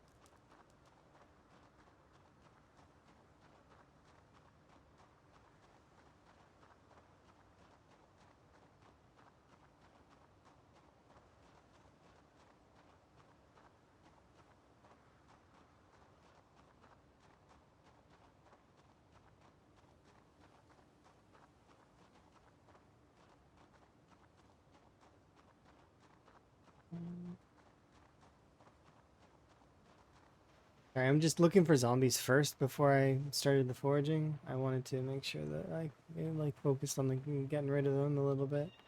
Because we're getting closer to the fence at least, so that's nice. So the zombies that did chase me, they wandered off. I don't know where they wandered, but they wandered. I hope they don't come out at a bad time.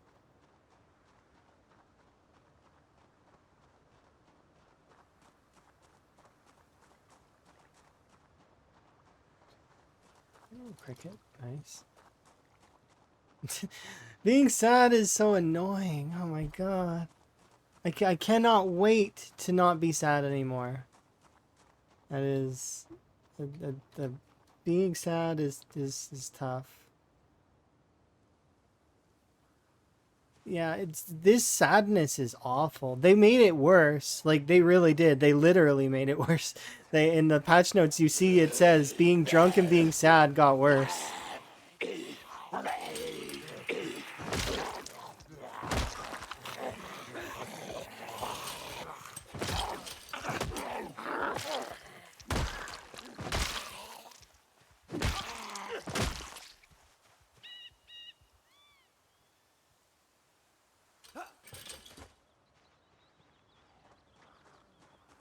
Yeah, they like doubled interactions or something. It's awful.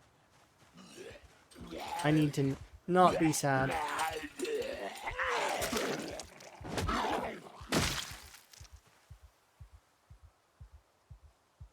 There wasn't a hole in you.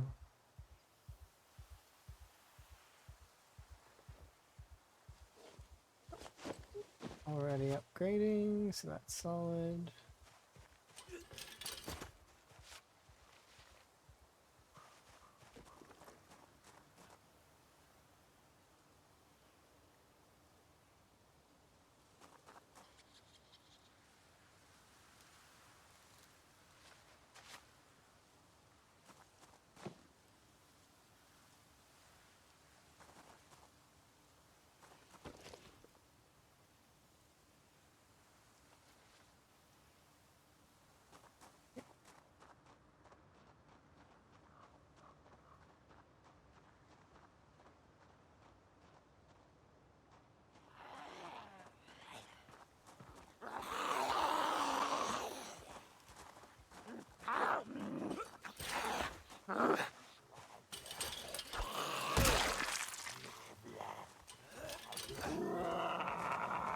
A hand fork or a garden fork? It doesn't matter either way. I'm happy to have it.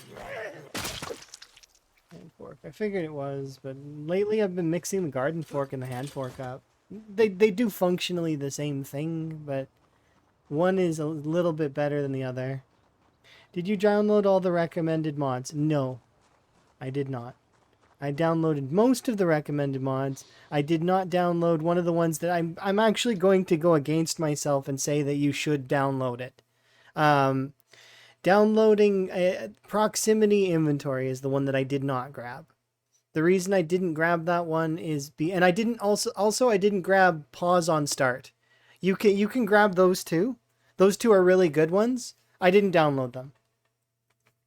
Pause on start, it's my like I feel like I can handle most of that stuff. Like and I did. Like when we spawned in West Point, I paused right away. Um, and I very frequently when I'm loading up the game hit F2 to pause or escape to kind of have a menu like pause. F2 is the easiest way though. But anyways, there is that is allowed. The pause on start is allowed, and so is proximity inventory. You can always ask if a mod is allowed. So like if in the discussions. So but it's mostly cosmetic stuff or visual stuff. You can't I don't think like the simple uh status bars is allowed. I think that one's not, but I don't know for sure. You can always double check. But yeah, pause on start. What is it? And proximity inventory. The reason why I don't have proximity inventory is because for me specifically, that proximity inventory is too cluttery. There's too many things on the screen, and it overstimulates me a little bit. And if I that's the first reason. The second reason is um, if I don't see an item in a zombie and I don't pick it up, that's my fault. I feel. So it's a self-imposed rule of mine that if I didn't pick that item up, I don't deserve it. So that is part of it as well. And I know some items aren't displayed on the zombies, like medicine's not, and there's a lot of other things that are not displayed in on their person, like the type of like other little things, but I still think it's my fault. I should be checking the corpses if I want loot from the corpses. So, but Unknown made a very good point that some folks, haven't got the right hand to spam clicking, so that it makes sense that he does proximity inventory. It sort of saves his hands, so he doesn't have to. It's not. We want to be inclusive, right? So everybody can play. So just it's nice that way. But yeah, a lot of the ones that I have are the visual ones, like OSRS, the mini HP thing that shows you the same stuff that I have in the health tab, essentially. Um, the kill feed is all a mod. That's Twitch stats. Those ones. I like those mods. I would do craftable headgear if it was available, but it's currently still not, unfortunately. I figured Dylan's life is very busy and he hasn't had time to update it. So maybe one day we will get a frog hat and it will be wonderful. But for now, it's okay. But yeah, that's my explanation for my mods. And then, in my opinion, if you want like a cosmetic mod or a hair mod or stuff like that, you can always ask, and then Lamprey will give confirmation later when he's not streaming. Don't DM Lamprey, in my opinion, everybody. Just a side note, don't DM him. Literally don't. Ask in the discussion and somebody will answer, and or Lamprey will answer later. But yeah, don't DM him. The whole point of this is for fun. If we annoy him and DM him a big bunch, he will cancel this, and then there won't be any party like for anybody in terms of the challenge, right? Like we could still do the challenge, but there wouldn't be a prize anymore. Yeah, that's how that works. We want to make sure that that things are still good. And he wants to play too. He doesn't want to play moderation on the channel or on the challenge all the time, right? He wants to come and have fun. Let him come have fun. Don't bug him. But yeah, that's how I would say it. The last one was for general for everybody because I know there's gonna be people that spam him, even though I say that, and even though he says it, it's right in his profile. It says don't DM me. Like that's how it goes. People don't listen. People don't read, and people don't care. They're just gonna keep doing the stuff that you ask them not to do. It's not to be funny or anything like that. Don't do that. You're looking to get in trouble. And Lamprey's kind of no nonsense on that.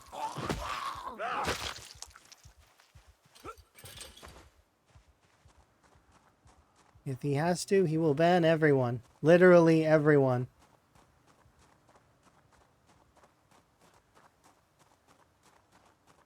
It's the opposite? Oh no, it definitely isn't.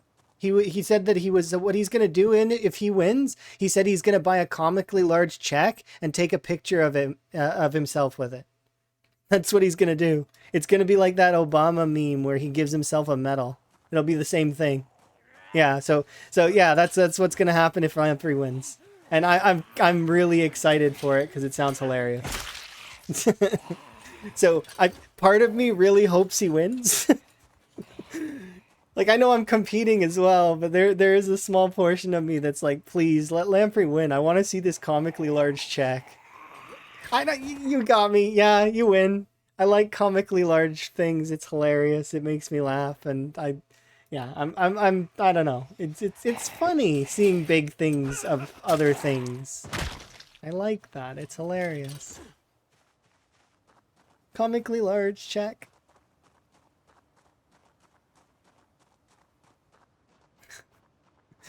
I'd send him the comically. If he wins, I will send him a comically large bowl.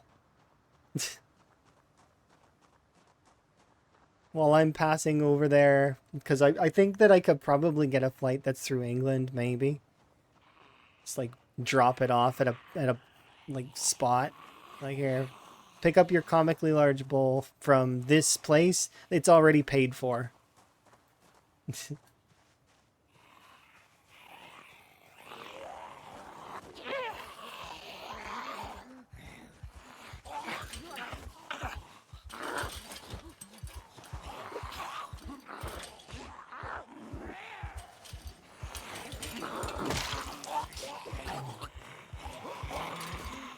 How many?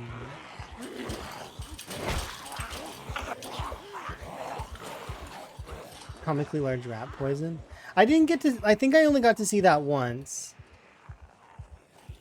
And maybe did I see it more than once? It was in the hand of a zombie, wasn't it? Like, it was a spawn event. It was a spawn event box.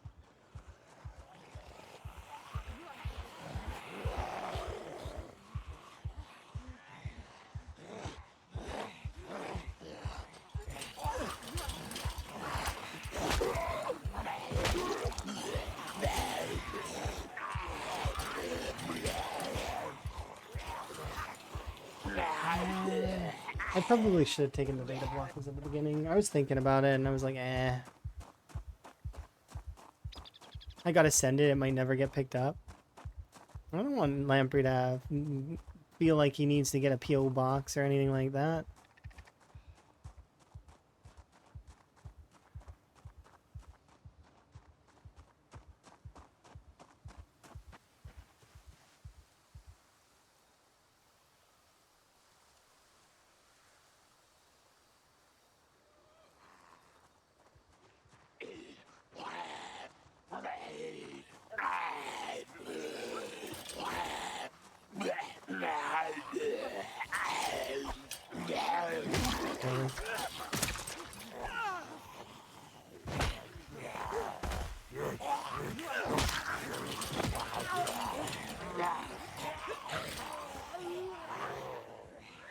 This is why I don't like fence combat.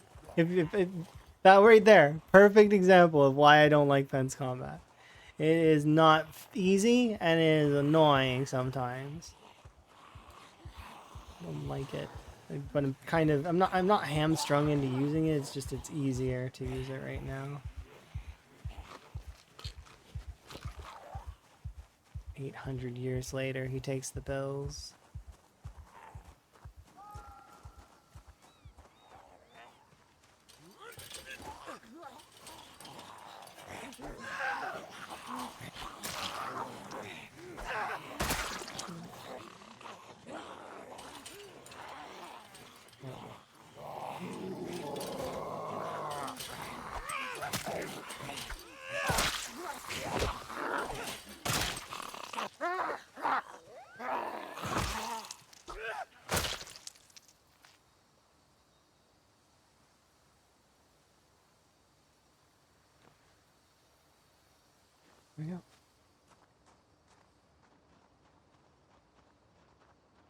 get some food.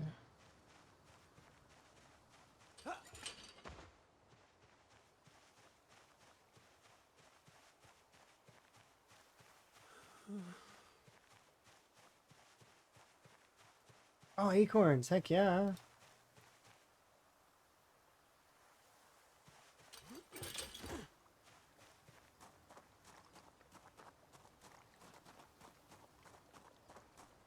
Okay. I'm gonna run back and I'm going to finish off this in-game day with not, because I know it doesn't say it, but the previous stream, if it's not attached to this one, how long was that? I don't remember.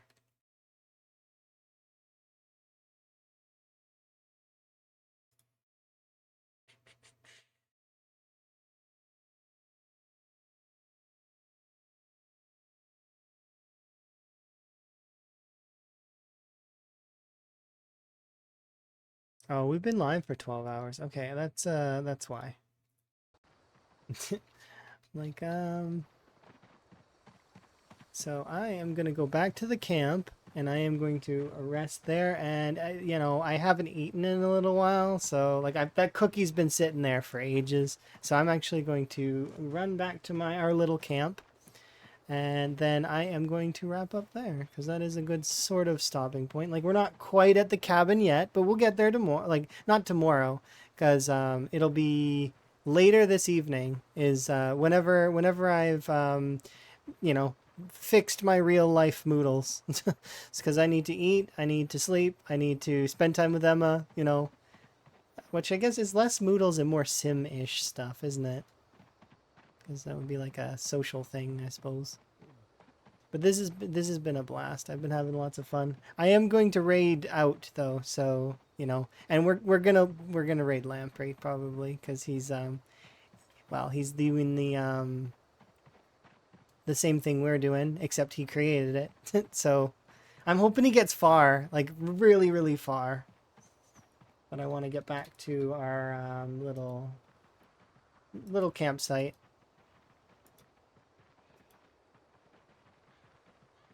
So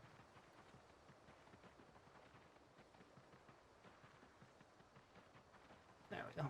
Perfect. That's a good stopping point right there, exactly. Yeah, thank you guys for coming and hanging out with me, and I will see you guys when I go live next, which will be later today, or like later on. Like you'll see a notification, hopefully. If you want, you can follow. I also post notifications on Discord and X/Twitter and Blue Sky. Those are where I put all my notifications when I go live, as well as when we'll go across Switch, right? Let's see. Pretty sure Lamprey should be live, like 95% sure. Yeah, this is not even a question. There